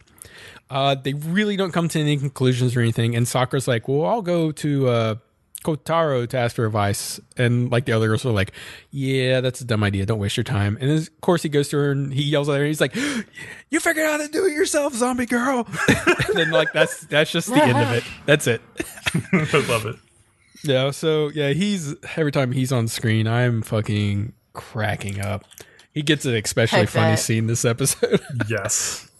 So the girls have practice, and the plan for the Saga Rock performance is mostly around Ai and Junko having solos, and they still haven't convinced Junko to perform, and this is going to be a problem, obviously. Saki also brings up to Ai what is she going to do, because she knows she is afraid of performing on the big stage again, especially under a storm like this. And she's the only one that actually even knows at the very end by this point, except for Junko. And again, basically nobody knows what to do yet about all this. And then like Ai's body is like literally falling apart from like the stress from yeah, Junko is falling apart emotionally and Ai is literally falling apart physically. Yeah. So that was pretty cool. And then this is where Kotaro visits Junko by kicking down the door and yelling, "Kiki Blamo! Kiki Blamo!" Love it. He's always going to make an entrance. Jesus. Of course. Yeah, he does. He gives her a motivational speech that actually, for once, to me, makes sense. And this isn't just like gibberish. Yeah. And he talks about, it's been 30 years since she has died and the idol scene has changed. He also says, if you don't want to do the photo shoots, then don't do them and just say it's part of your character. And I'm like, that's actually decent ass advice that would work. It's a perfect solution. Yeah. Like this idol doesn't do photo shoots. Ooh. He also tells her like to rely on her other zombies, like an idol group should work together, and that she's also not the only one suffering. And that's when he tells her about Ai's situation, and that's when she's kind of like, shit, I'm kind of been making this all about myself. I should think about everybody else. Then he also tells her to open the box he has brought when she finds her resolve, and then like leaves, but Bcom brings up the point where like he tells her to fix the door. Fix the door. I love it. And she does later. It's so good. Yeah. Except how she's fixing it, I have no fucking idea. Because you can't fix hinges from the outside with the door shut. Yeah, that didn't make much sense, right? That's not how they work. So the scene, there's this really, you like this too, Bcom. They do the scene transition of like Romeo howling at the moon, and like Taya is with him on the roof howling with it, and I'm just like, yeah. So yeah, we hadn't mentioned those like Romero the dog scenes very often, but like they're constant, like as like little transitions in the episodes. And this one I just pointed out because like it was so good with Ty joining in with him. It was just like a surprise out of nowhere, and you're like, oh, that's awesome. And then there's like this it's a quick small scene of like she like basically hallucinates that there's a storm, and she's getting like really mad at herself because her body keeps reacting whenever there's like thunder and lightning, and she cowers, and she's like, she just hates it. And then we go to Junko fixing the door, and apparently the hinge is on the outside of the door and not tucked away between the door and the frame, so whatever. Yeah. Yeah. And then like it seems she's kind of found a resolve, and she opens the box to find their new costumes.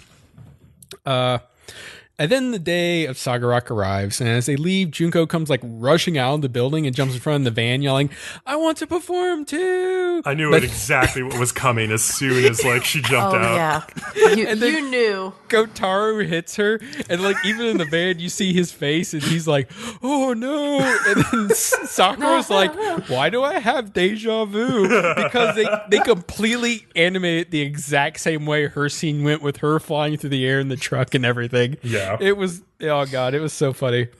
I bet you that Sakura is going to remember the whole thing soon. Like, Pretty that's soon. going to be a whole plot point. Yeah, well, later on, there's a scene. Well, this whole time, Sakura in the episodes keeps getting flashbacks of stuff, and like she keeps getting the eye one of like, why do I keep kind of remembering her? And she does it again this episode with the Eyes group. She's in the But, like, audience. yeah, she never completely remembers for some reason.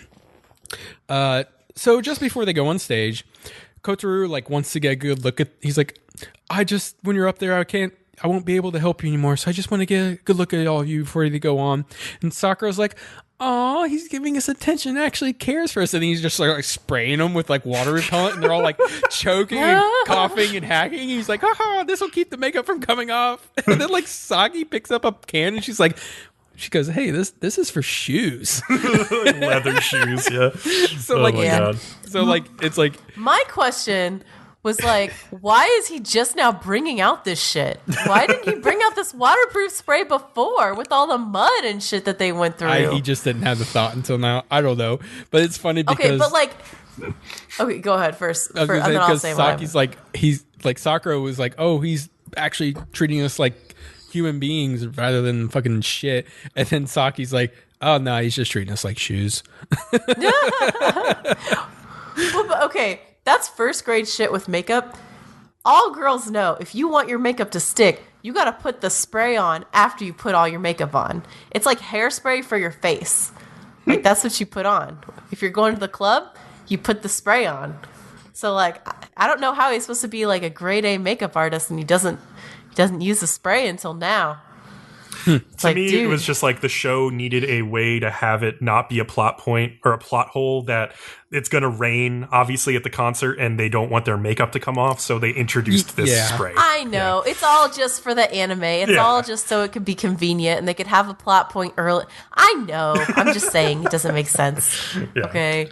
Yeah, so the girls on the sidelines and are watching Iron Frill on stage, which is Ai's old group. And then Junko kind of finally gets why Ai was a little resentful at first for doing the idol thing again, since she has already like fought to get farther than they even are now and then get completely set back. Yeah. So that was kind of cool. Yeah. And I did have a thought at this moment, though, that like, if she goes up on stage, isn't everyone going to recognize Ai as like the dead idol? That's what I expected too. Yeah, I did too. But they don't really go there. Well, they don't do it, and they almost like cover it up with like anime magic. No one notices, like you know. Well, that one guy seems to, but yeah. Yeah. Well, then we don't know about Tai, but we know Lily used to be on stage, Junko used to be on stage, and nobody's really recognizing them. Even from like 30 years ago from Junko, that somebody would have picked up on this if they were famous enough. Yeah, I would expect. Yeah, but so the girls are backstage and they're getting ready to go on, and there's like this funny scene where like Tai's mimicking Saki, and she doesn't really seem to notice. But I thought it was just like cute and adorable as fuck. Yeah, she was starting to act really like human because she was saying like, rah, rah, rah, like she was like mimicking. They weren't this really words, but they were noise enough. You could kind of get what she was saying. So yeah,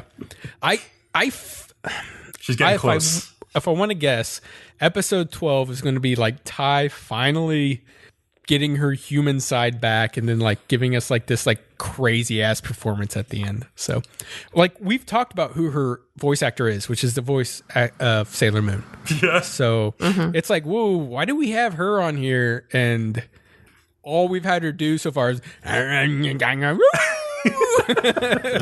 I mean, maybe the voice of Sailor Moon is just old and lazy and wants to have an easy part. I don't know. She's like, I'm done with these hard roles. Okay, well, her birthday is only 1967, so I think she probably looked at this role and said, "This sounds really fun." And that's more Yeah, likely. she probably went, you know what? It's not serious. I don't have to worry a lot. I just get to play around. Right. That's probably fun for her. So it starts raining just before the girls go on stage, and like some of the crowd starts leaving because of it, obviously. And there was like some mention, they're like, I've never even heard of these people. Let's go. And then just right off the bat, the girls start bombing because people are noticing they're tense as hell, and Ai's like barely able to sing because of like the thunder and lightning. Every time it does, she's like, and then I love or something. And I'll say, like, initially with this scene, I was not liking it. The CGI dancing was really rough. Really rough. And I know they were supposed to look bad, but they looked bad, and then they looked also bad because of the CGI. But I do feel like this scene brings it back around, so yeah. Yeah, I see your notes. You went from one side to the other. So I finally starts kind of snapping out of it once she realizes Junko like has her back. Yeah. And then the song starts getting a lot more upbeat, and girls start loosening up themselves, and then bam, they get hit by lightning. And like, well, before you get to the part with the lightning, I will say I was really impressed with how well Junko's like voice actor does the singing parts. Like oh my god, she could sing. Whoever's doing Junko. So I agree with you. I think she's a great singer, but I did not think her voice matched her character's voice. Like it felt like a completely different voice. I also will agree. Yeah. Yeah, it feels like different. I don't know. It's too deep almost we all three agree on that. We thought it could have possibly been somebody else. I don't know. Or if she can really do that, damn for her. Yeah. So that was amazing. So they get hit by lightning. Like some of the stage is like destroyed, mainly like the lights above and stuff like that. And I will say at this point, I predicted this. I called it. You did predict They got hit by lightning. We knew they were getting hit by lightning. Give me a break. And then like one of the staff's like, holy shit, check on so-and-so and this, and like Cotard like takes his thing from him. He's like, start the music. So good. And like the girls are like glowing now, and their voices are all auto-tuned. They're Vocaloids. They're Hatsune Mikus. Yeah, and I was like, but that wouldn't happen. Oh, but of course so it's an good. anime, I died laughing. It is good. It is perfect. It is good. So funny. Yeah, because I think this show is doing a lot of parodying of like anime stuff. So like doing the Vocaloid thing is like pretty genius how they pulled that one off. So and like I said, their bodies are glowing, they're dancing, they're doing their thing, and then suddenly they all get all the superpowers we ever wanted was finger lasers, and they're shooting from their fingers. It's like the crowd is losing their shit and everything, and like they end it, and then like they're just like, yeah, that was the best ever. And then like we see they got an article published about them, and it's titled "Angels Descend on Saga Rock." Yep. The only thing I will nitpick at the end of this is at the very end of their song, the sun comes back up and it immediately stops raining as they finish the song. And that was a little bit fucking too cheesy. And then you have to admit. standing on the side, and what's he say? He's like, I don't remember what he says, but it was funny because then the sun was like really relevant on him. So also there was the reporter guy. He's no monologue, but he's like looking at them and he's like, it looks like he's figured something out, like maybe who one of them is. Yeah. But they don't say. So you're just like, okay. Yeah, it's still a little bit of a mystery. The reporter guy, his whole monologue in his head is that song, that creepy song. Every move you make. What is it? Every step you take, I'll be watching. I'll be watching you. Yeah, that's like him. This whole episode. Kotaro, I think the thing he said was like, now they look like real idols, or they starting to sound like real idols, something like that. Yeah. At the end there. Yeah. But yeah, he's a creeper basically. Yeah, you think he's a creeper? Well, throughout this episode, he is. He's a journalist. He just watches menacingly. He's doing his fucking job. Well, I don't know. He just looks creepy. He just like hangs around and stares at them menacingly. I didn't feel like he was staring at him menacingly. I think he was staring at him like he was kind of like horrified. Like I said, because I think he figured he's like, whoa, that person's supposed to be fucking dead. Like that's the look I got on his face, not menacingly. Mm-hmm. I mean, I just was like, oh, this guy's creepy. But then again, I don't know. He's an idle journalist. He's got his photographer with him. It's just another day on the job, really. Yeah. Yeah, I hated the CGI dancing, but it kind of matched the Vocaloid aesthetic in the end. I think I heard it goes away next episode or two. Well, that's good. I would rather them just not have the dance if they're going to give us these bullshit CGI dances. Well, just don't show it. Okay, so what I've noticed for especially this season is that CGI anymore is meant for action, lots of movement. Yeah. Almost most definitely for cost reasons, time reasons. It's easier to and if you look at Run with the Wind, it's hidden better, but a bunch of that running, it was CGI. Yep, last episode. Yeah, I mean, I noticed. Yeah, it's just it needs to be blended well, and in this one, it's just not blended well. Right. Well, this one I don't really fault it because it's purely the dancing. Yeah, and I'm just like, and back with Double Decker, it was the car, the action scenes, the flowing of Pink's jacket, stuff like that. So, and actually, in this same episode, there's a great example of what it could look like because Iron Frill is not CGI when they're dancing. But the thing is, they only show us 2 shots of the girls moving because that's all the time that they have to actually compared animate. to how much of the dancing we see of the zombie girls. Yeah. You see one shot of her legs and one shot of her singing, and that's it. And it looks nice. It looks more fluid, but they obviously don't have the time to animate an entire performance like that. Yeah, so that's what's why they not use CGI. acceptable is CGI bears. Those are not good. So bad. Yeah, that's where we draw the line. That's absolutely unacceptable.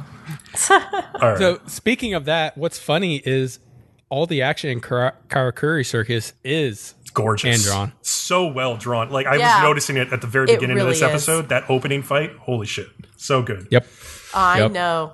Okay, take us away, Kat. Karakuri Circus, episode 7, demonic.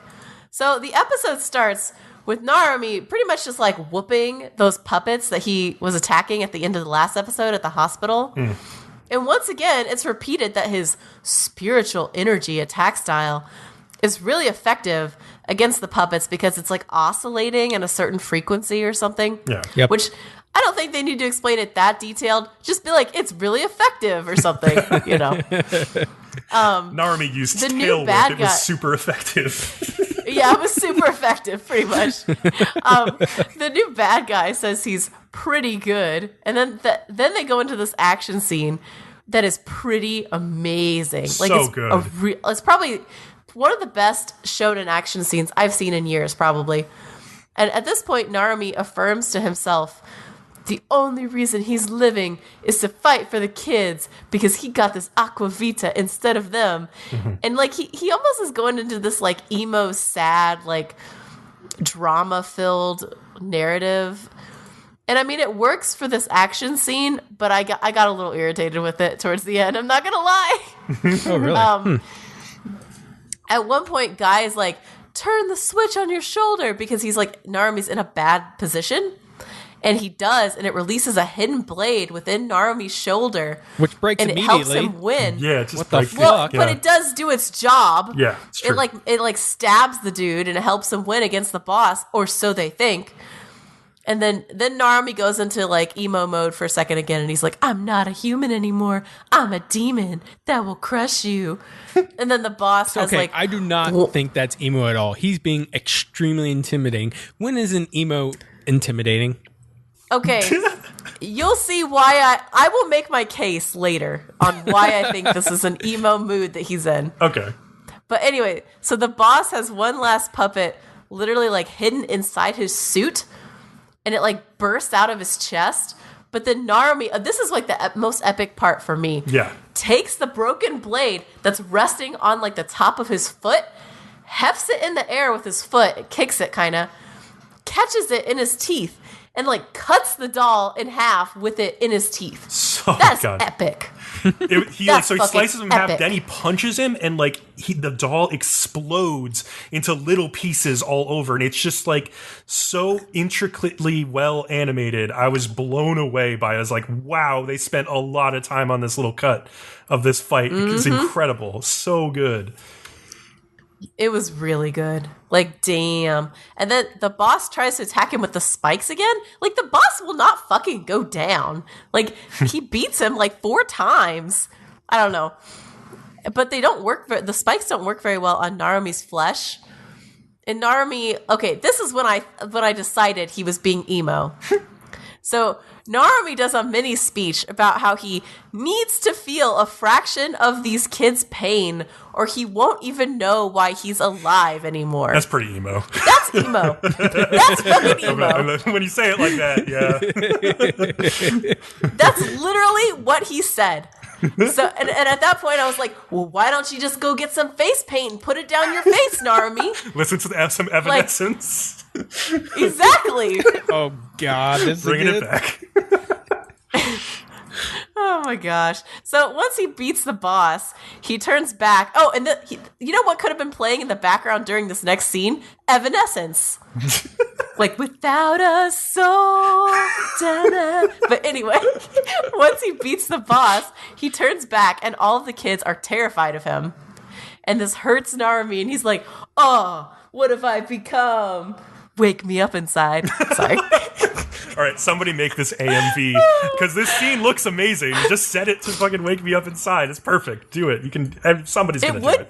It would work perfectly. Yeah, so, and like you said, the scene's so well animated, it'd be pretty good. It'd be gorgeous. Yeah, but he's like, I can't scare these kids any more than I have, and he like puts on the mask that Lucille offered him earlier, and is like all dramatic about it. Mm-hmm.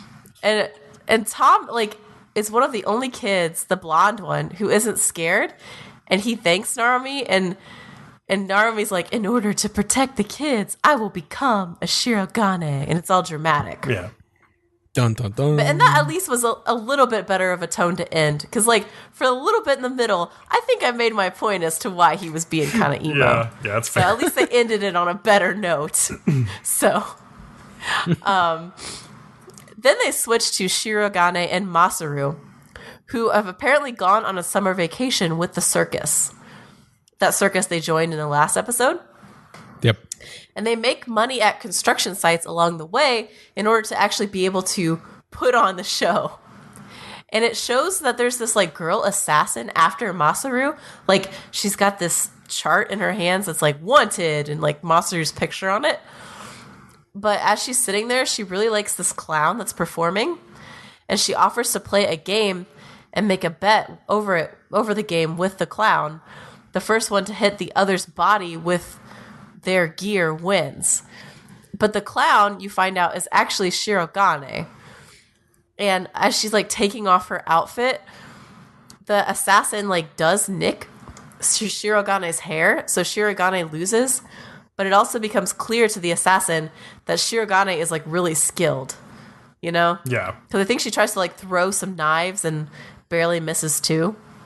And Shirogane points out that the assassin like must also be from a circus, since she called her whiteface, and most people wouldn't know the different types of clowns. I guess there's more than one fucking type of clown. I didn't research this. Did you guys research this? Clowns are fucking terrifying. I should have, now that I think about it, but yeah. And then the assassin remarks that she likes Shirogane and that she makes her forget her job. And they sit down, and the assassin drinks beer while Shirogane drinks strawberry milk. I also which noticed is so this. weird. I was like, that's my kind of girl. Yeah. She's also like young. It reminds you that she's not like probably of age to be drinking. So that makes sense, I guess. But I guess. The assassin says she's from an American 19? circus. She's like 18, I think. Maybe yeah, something like that. Or was she 16? We looked this up. I don't even remember. She was really young. It was said in like the last episode or something like that. Yeah. So like we're led to believe Vilma's probably 20 something. Wait, what drinking age in Japan is lower than ours, right? I think it might be 18, but I'm not positive about that. Okay. Yeah. Well, I mean, it makes sense to why Shirogane can be so like damn naive sometimes. But anyway, so the assassin says that she's from an American circus, and she always thought she would be a knife thrower like her dad, but then her younger brother got zonophobia or whatever. I can't say the name of the fucking disease. It's like zonopha. And yeah. Zonopha, yeah. And her parents worked themselves to death trying to like pay for the treatment. Little side call out to America's healthcare system there. By the way, she wanted to Japanese, make money. Oh, sorry. Go ahead. Japanese drinking age is 20 for anybody who wanted to know. Oh, okay. Okay. And she wanted to make more money too, but she couldn't make enough with like her knife skills, so her brother died at 15. Da-na-na. And I also want to make a little side note. Like, you learned her name is Vilma. I think it's a bit hilarious that they gave Vilma a black cowboy outfit because she's from America. They're like, what would an American assassin wear? Well, it's got to be black because she's an assassin. And she's from a circus, so she's got to have a costume. She's a ninja cowboy. So there you go. Yeah, she's a ninja cowboy, apparently. Shirogane goes to return some balloons at some point during this episode, and Vilma's like, all right, I'm going to make my new move, going to kill a little child now.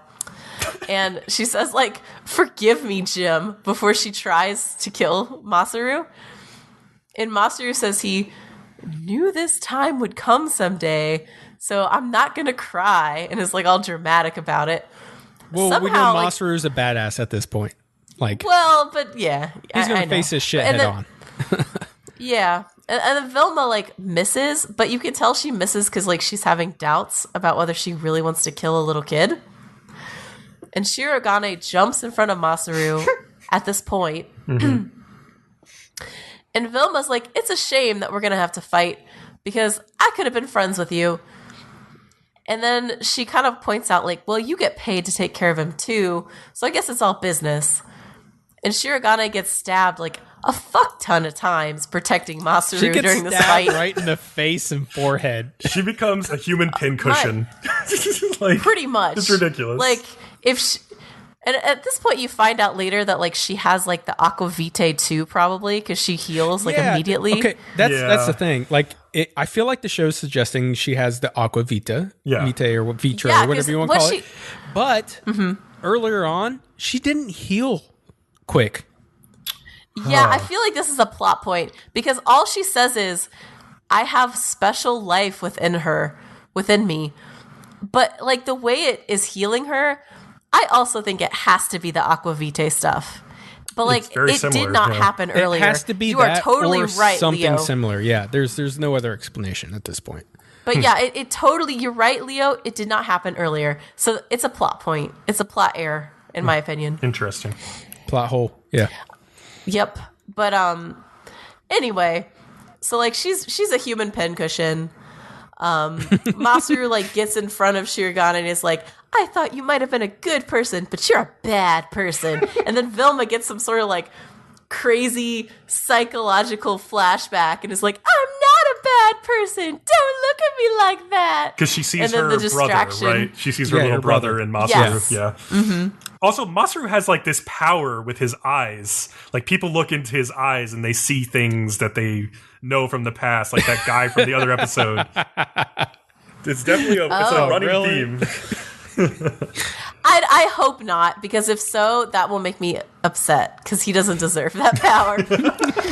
He deserves to struggle a little bit, Bcom. His power is supposed to be basically being able to learn to be a puppeteer like fucking instantaneously. So Exactly. He can't have another power. Otherwise, he'll be like Dragon Ball Z-ing this shit. Well, we he's don't want about that. to get another one. Did you talk about how you will? I think how he is gonna like drink fucking what's her name Shirogane's blood now. Yeah, he's also gonna become like an immortal vampire or whatever. Like he can't have another power, so he better not have the ability to look people in the eyes. Right. That's all I'm saying. well, he can survive an 18-story fall headbutt, so he's pretty invincible in my book. He can survive anything that the plot allows him to survive. Let's put it that way. Yeah. So the distraction that this little psychological moment gives Shirogane allows her to hit Vilma with the puppet and like deflect, basically hit her and make her injured. And she clarifies that Masaru's like, Masaru doesn't pay me. I just love him. Fucking bitch. And then, I don't know. She's like, look at me. I can heal and shit. And like pulls all the knives out. And Shirogane hits Velma with like the Harlequin doll a few more times at this point. And Masaru's like, you should stop now because I want you to live. And then you get a flashback of Vilma and her brother Jim. And like she's really pissed off at the doctors for not being able to cure him. And he's like, don't be mad, be happy. And I just got that like Glad commercial in my head. Don't be mad, be glad. Yeah. Oh gosh, you are right. And though. And she like tries to do this trick with him where she like stabs the apple on his head, but he like faints right before she does it in the hospital, and dies. He dies, and basically as he dies, he's like, live on, and she's all regretful and all that. So she faints, and then when she wakes up, they have taken her back to the circus, and Shiragane's like, all right, just fucking leave, because like this was your one chance. I'm not giving you another chance. And Vilma's like, you're a monster, because I know that you were going to kill me, and Masaru told you not to kill me. Aren't I right? Mm-hmm. And she's like, yeah, you're right. And then Vilma's like, ooh, but if you're a monster, you could be a sexy monster, baby. And then she like hits on her. Fucking idiot. And then I rewinded that scene 3 times. You would. I did rewatch it too, because I was like, whoa, I gotta rewatch this. It's only like 5 seconds long, but it's a pretty damn sexy 5 seconds. It's like, I love how she like jumps back into like her like little cot or like her sleeping bag or whatever she has. Yeah. It was good. But yeah, so after that cute little scene, there's a flashback of Masaru agreeing to let Shiragane like give Masaru her blood because it's going to protect him from disease and injury. So apparently Masaru is now a vampire, as we were saying earlier. And then at the very end of this episode, we find out that Vilma is going to join the circus because she thinks it'll be more fun than killing people. So now they have someone else in their party. I'm glad to have Vilma on our side. Me too. She's sexy. She's cool. Sexy Vilma. So like all 3 characters are like Wolverine in terms of like just regeneration now, apparently, probably. So I guess probably the threat is not going to be so much a physical one moving forward as like something else. Maybe protecting people in the circus or something. I don't know, but it seems like they're really kind of hope OP at this point. Yeah, like they're acquiring superpowers too quickly for my taste. Yeah. I don't like it when they make it too easy. Man, especially with 36 episodes. This is only episode 7? Yeah, 7. Jesus. Yeah, that's why I'm curious, like, what the threat is going to be going forward. Because it's not going to be, like, physical harm necessarily. Yeah. It'll be something else. The pace is, like, very fast, but it's engaging and, like, it's not off-putting in a fast way. Like, it's really, really grabs your attention and just keeps you there so far at this point. So, like, I mean, a 7-episode run of just that alone's pretty good. To do this for 36 episodes, I'm going to have to see what this does. But yeah, it's good so far. So, oh yeah, we'll see. Yeah, it is good so far. I still really like it. I'm just skeptical if they're escalating this fast. But they still could surprise us. Agreed. Yeah. All right. Yeah. Let's move on to our newest show that we added to replace Double Decker. Darn it. Into You. Oh, yes. So, it's so much fucking better than Double Decker. Admit it, Leo. Oh, I don't think Leo's going to admit anything. What do you think of this, Leo? Let's see here. It unfortunately has the effect of making... Oh, okay. So I liked the soundtrack early in the episode. Yeah, it was nice. Unfortunately, has the effect of making my eyelids heavy. If I'm going to listen to like music like that, I can't be sitting still. I need to be like doing work around the house or driving or something to grab my attention, not sit here and read this boring dialogue between these two lesbians.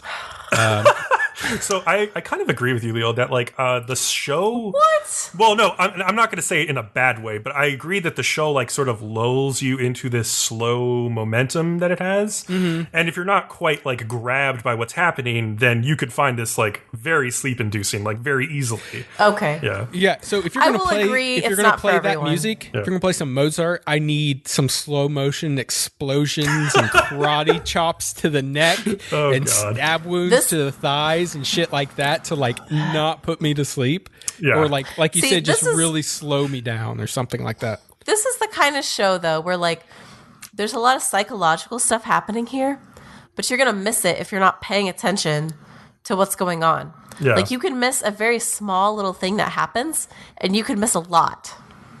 Yeah, this whole my time I was opinion. waiting for like Sayaka to like go on like a fucking murderous rampage out of jealousy. I was waiting for it to happen. It never happens, but You need to watch School Days, Leo. That's the anime for you. go ahead. Yes. Kat, tell us about this All episode. right. So, just Oh, is as a it means Bcom? of catching Whatever. people up. Oh yeah, I'm Cat now. Catching up people up like very quickly. Kat, you're cold. It's sounding horrible. Your voice is so deep. So the main two characters, Yu and Toko. Yu is this girl who has not really gone through a sexual awakening yet, but like Toko like falls in love with her like the first episode, and kind of they come to this agreement that Toko is going to keep acting like sort of like Yu is her girlfriend, and Yu's just going to like sort of allow this to be the case, and Yu is sort of interested in finding out if she can find a way to love somebody and feel that feeling that she's never really felt. And so that kind of has evolved. Like, I remember back in the Impressions, I actually talked about like the first 5 episodes because I had watched all of them at that point. But the only one that we haven't talked about is episode 6, where we actually find out a lot about Toko's backstory and what makes her tick. And that is basically that she had an older sister who actually ran the student council back in her day. And she was like Little Miss Perfect, like her whole family and everybody like looked up to her, including Toko. And she died, and then like basically after she died, like at the funeral they show like everybody talking to Toko saying like, you need to be a good girl to like make up for your sister dying. Basically, it's like a lot of pressure is put on her to follow in that girl's sounds like footsteps. Japan. Did they say how she died? I was gonna rewatch She that got in episode a car today. accident. Is that it? Okay, yeah. I believe she got in a car accident, and I really think that this is a very real thing that happens when a sibling dies when you're young. Yeah. Because I actually have a friend who something similar happened to with their brother. It's almost like you feel like you need to make up for that void, right? Right. Because like everyone misses them, and it's so sudden, and it shapes who you are when you're young like that. When that happens in a lot of ways, But only for an older sibling, right? yeah, I think it only works for an older sibling because when you're young, you aren't shaped yourself yet. But your older sibling has like a shaped personality. I think it only works with that dynamic. Yeah. So Toko seems to be like living sort of a double life, and the private life that she only allows you to see is the one where she's vulnerable and she sort of allows herself to be like the sort of like weaker and a little bit, shyer person than what the front that she's putting on when she's pretending to be her student council perfect sister. And so that's how the relationship is kind of developed between Yu and Toko over time, is like understanding that dynamic. So we get to this episode. The other interesting factor is Toko's other close friend on the student council, Sayaka. And so we get into her this episode. Before she ever met Toko, when she was in middle school, she was at this all-girls, like rich girl school. And this girl confessed to her, and they started dating. But it was a senpai specifically. Senpai, yeah, older girl. Yeah. But when high school began for the older girl, they spent less and less time together. And eventually this girl one day just told Sayaka, like, we need to stop pretending that we're dating. That was just a phase that we went through. And this is actually something that commonly gets represented in anime as a class S relationship.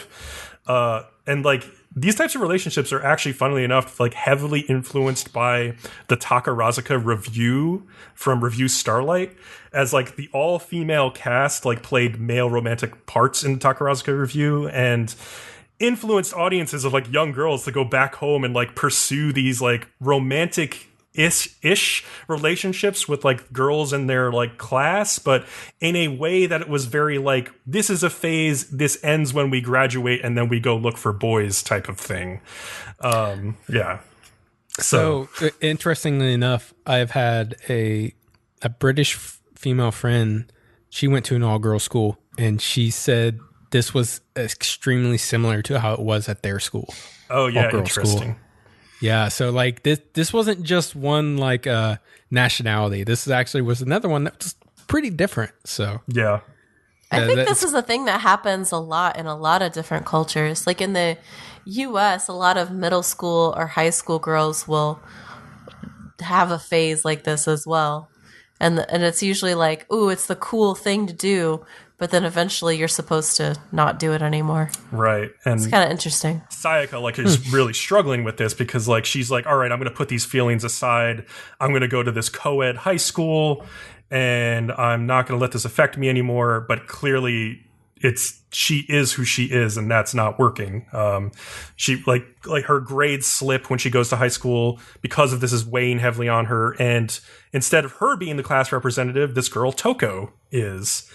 And yeah, it's like she's like a little annoyed at this at first, but then like as soon as she sees Toko at the opening ceremony, she basically falls in love with her at first sight, which it's hard to blame her because Toko is pretty special. But like since then, Sayaka has basically accepted her role as the number 2 to Toko, if only just to be closer to her, to be by her side. Well, it's almost like she's created this false like distance between them. Yes.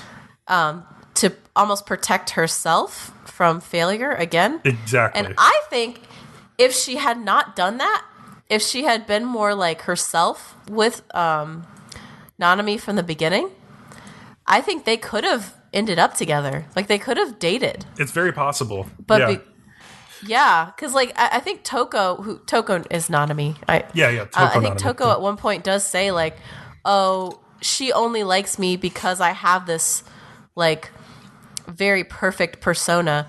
But really, if you've heard Sayaka talk about Toko, she knows all about her flaws, no matter how Toko tries to hide them. Yeah. Like, it's not about her perfect persona at all for Sayaka. Toko has this very false impression of what Sayaka wants from her. Yeah. And it's because of that distance that Sayaka put up herself. Agreed. Yeah. And so, if you remember, like, you asked Koyomi, like, the girl who, like, wrote a novel, if she was interested in writing for the school council play that they're going to be putting on. And Koyomi was interested, so now she's asking you for character details for Toko's part. And Yu has a lot of trouble with this, because, like, she knows Toko very in-depth and personally now, but almost everything she knows about Toko, she can't tell Koyomi because it would, like, hint at the closeness of their relationship and then also expose Toko for being completely, like, different than how she presents herself. Oh, yeah, being somebody else completely different, yeah. Mm-hmm. And so Sayaka also, after this, sees that Toko has gotten yet another love letter, this time from a girl. And Toko's like, oh no, another girl. This was so hard last time. I made her cry the last time this happened. And Sayaka's like, well, is it just because you don't like girls? And Toko's like, well, that's not the issue. It's just that letting down girls can be hard. And yeah, so I think Sayaka is kind of encouraged that Toko doesn't close that door. As a side note, I really like in this scene how the camera frames Sayaka and Toko through a window with this large beam separating them. It's definitely a motif throughout the episode where they are separated by a barrier, which Sayaka is constantly talking about, how like she feels that Toko is putting up a barrier to keep people at arm's length, but Sayaka is also putting a barrier in between her and Toko to keep things status quo and not like rock the boat. Mm-hmm. So Sayaka thinks to herself, as long as Toko stays alone and untouchable, she can remain by her side and she can be happy with that. And Toko actually thinks to herself, like, Sayaka is very nice, but in a very different way from you. Sayaka never oversteps any of her boundaries and only asks Toko to play the role of the like perfect student council president, like her perfect older sister Mio. And so like obviously you like gets up into like Toko's face and like confronts her and steps over boundaries constantly. And yeah, it's completely different, but she is looking out for Toko in the same way. Sayaka and Toko meet Yu and Koyomi at a cafe to talk about the play, and they're greeted by the cafe's owner, who is this young woman named Mia, or Miyako is her full name, who flirts with Toko a bit, saying like, oh, I always remember a pretty face, which is your first hint about her. But more interestingly, their Japanese teacher, Riko Hakazaki, arrives at the cafe, and is also greeted by Mia, and she acts very close with her. They say like they're old classmates from college, but it's clear that like Riko is a little bit nervous about the girl seeing her. It's obvious. Yeah, it's very exactly obvious. that these two are together. And Sayaka completely definitely picks up on it. Like you see her like noticing her eyes widen a bit. And this is when she murders him out of jealous rage. You really want school days to happen in this anime. Bitches. I want something you that have what I interests me can't have. to happen. So Toko and you walk home alone together from the cafe, and Toko asks you if she can call her by her first name around other people. Oh man, this fucking scene, it happens in so many anime, and like I get it's a thing in Japan. Yeah. But if you're gonna put it into a piece of entertainment, you gotta give it some kind of twist. Something that sets it apart from the rest of it. I kind of agree with you. It was really adorable the way Toko reacted, but it's also like I've seen it a million times. I'm like Yulio. I've seen this scene thousands of times. Yeah. You need, like I just said, you need some kind of twist, something that makes it, something that sets it apart from the rest of this type of scene. But and they kind of delve on it more when like they're having their like little meeting, but even then, not really. Yeah. More interestingly, we get a short scene with Riko and Miyako, who are back at their shared apartment. They live together and obviously are lovers, like we could have guessed. And Miyako's looking good. She just got out of the bath, I think, yeah. And she got some short shorts on, like this half tank top, showing off that midriff, I think. Am I thinking about the right show? Yes. Yeah. Leo's like, Leo, daddy likes. That's what Leo's thinking in his head. So Riko tells her, like, we need to be more careful about not being found out. Like, we live pretty close to the school and it's convenient, but clearly Riko is trying to hide the fact that they're a couple. I'm guessing. I guess because school teachers can't be openly gay and keep their jobs in Japan, probably. Right. Yeah. I get her, like, I'm saddened that she has to do that, but I know she's doing it because of the way society is. They can't be as open as you can. In like America, you're a lot more open now, especially compared to Japan. But they're just a little behind, and they're not like super behind. They're probably just like 10 or 20 years behind us, kind of. Yeah, and like there are some very like LGBT supportive like people in Japan. Like it's not like all of Japan is behind. And this might even just be a specific situation where she views like either the administration at her school or maybe the students at her school would view her differently, and she doesn't want that. Or she's just going to get like so much flack. Her literal life will be extra difficult. Or she just doesn't want it to be something that everyone has to bring up when they mention her, because that's the way it is. Because like at my school, I grew up in very conservative Indiana. There was a gay gym teacher at my school. She had a wife. I guarantee you, anytime anyone brought up that gym teacher, the fact that she was gay and had a wife was mentioned. Yeah. And maybe she just doesn't want that. Maybe she wants people not to have that be the first thing they know about her all of the time. It could be that too. Yeah, I mean, the goal is to get to the point to where, like, if you were to say, "Oh, Mr. L has a wife," to like get to the point to where like it doesn't mean a fucking thing. Yeah, they're just married. Yeah, you know, that's exactly the point. Yeah. But yeah, so unfortunately, that's not the case yet. So. Back at the student council room, there's a brief scene where Toko tries out calling you by her first name in front of the others, like the guys and everybody. And like one of the guys, Suguru, is like, "Oh, I'm so jealous." Like, and the girls just kind of ignore him, like when he asks to be called by his first name. And then like Sayaka instead tries out like calling you by her first name and is like annoyed both by Yu's like nonchalant, like, "Okay, you can call me that," and also by like Toko's like clear jealousy. And so she's like, "I'm going to stick with Koito. I'm not doing this." Yeah. And so Sayaka's clearly worried by Toko's closeness with you, but she still tries to like tell herself like, "Oh no, Toko will always be alone. There's no way anything will ever happen." But she goes back to the cafe to speak with Miyako, and she's clearly pining for the type of relationship that Riko and Mia seem to have. And she straight up just asks Mia, like, "Are you actually dating Riko?" And Mia is way more casual than Riko and says, like, "Yeah, we're girlfriends. And please don't tell her I told you that." Because she's like the uptight one. I don't want her to find out. But like Mia tells her, like, "Yeah, when I was younger, like you, I also felt that I had to keep my sexuality a secret." And she infers that like Sayaka must also have like a girl she likes, and Sayaka says like, yeah, I chose this co-ed high school because I thought I'd never fall in love with a girl again after what happened in middle school, but Toko totally like blew me away and changed all of that. And Sayaka tells Mia like all the reasons she loves Toko and all this, and Mia asks her like, okay, then why aren't you confessing?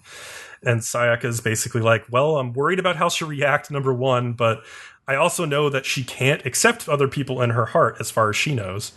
And I also just don't want to ruin our current relationship. I'm happy enough. And again, as a side note, as she's saying that line, she has this empty coffee cup that she's drinking.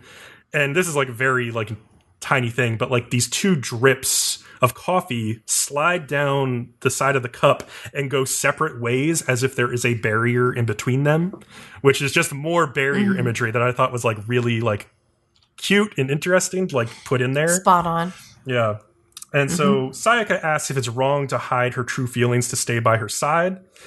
And as she's saying she's hiding her true feelings, her face is obscured by this foreground like coffee thing. Again, just more really smart, meaningful cinematography. And then also, what was that coffee thing she was using? Oh, do you know about those like I don't know what they're called, like the big like Erlenmeyer flasks that you make coffee in. I don't know. But like are you talking about like a Chemex? Yeah. I wasn't paying too much attention. No, it was it weird might how have been it a brewed, because the Chemex. water was on the bottom underneath everything. Yeah. And she heated it and it went up through a Oh, tube. and it came up? Yeah. It was Okay. cool. Really cool. So like I have one of those, and mine is, a lot of them they're called stovetop coffee makers usually.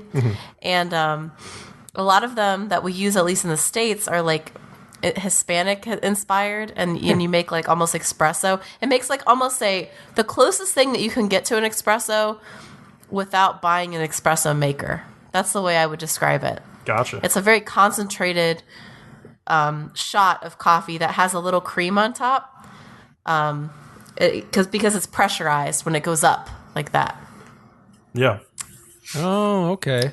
I was like, wait, how's it more espresso like, but being pressurized makes more sense. Yeah. Like, You're I a got resident coffee expert here. I got a French press, but that's nothing really fancy. So yeah. So Mia tells Sayaka like, you're very kind for putting aside your feelings and being Toko's friend, because Toko clearly wants to just be friends right now. And she like gives her some free coffee, like she says this is on the house, like to ease her stressed out heart, kind of. But yeah, in the end, there's this kind of nice scene where back in the classroom, Toko just like turns to Sayaka and is like, if it wasn't for you, I would slack off like way more easily. Like, you are the one who pushes me to be like the perfect version of myself that I envision, and I'm always going to rely on you for that. And Sayaka's like really like taken away by this, and then she's like, they're walking down the hall and she's like, I'm not ready for things to change just yet, basically. But I really liked this episode for getting into Sayaka's character, understanding her role in this little triangle. Really like helped. And I also really liked seeing that relationship between Riko and Mia, and it's something that Sayaka really needed to see, to understand that like, this isn't some unattainable thing. Like, this is something that happens. It's not a class S phase. Like, people really do have relationships and they work into adulthood. They may not be perfect, exactly, but they work. Yeah. Well, because no relationship is. But yeah, like, there's a future for her. Like, the fact that she is only attracted to women doesn't mean that she's doomed for life. Right. It's good for her to see that. Yeah. Mm-hmm. Whew, what an episode. Any other thoughts on this one? I just really like the whole dynamic of this episode. I did see a lot of people commenting on this episode that they were irritated that there were so many gay characters in it because it didn't make sense. They were like, there wouldn't be that many gay people in one high school. And like, I thought it was hilarious because like, they've done scientific studies and they estimate that like between 5 and 10% of the population is either bisexual or gay.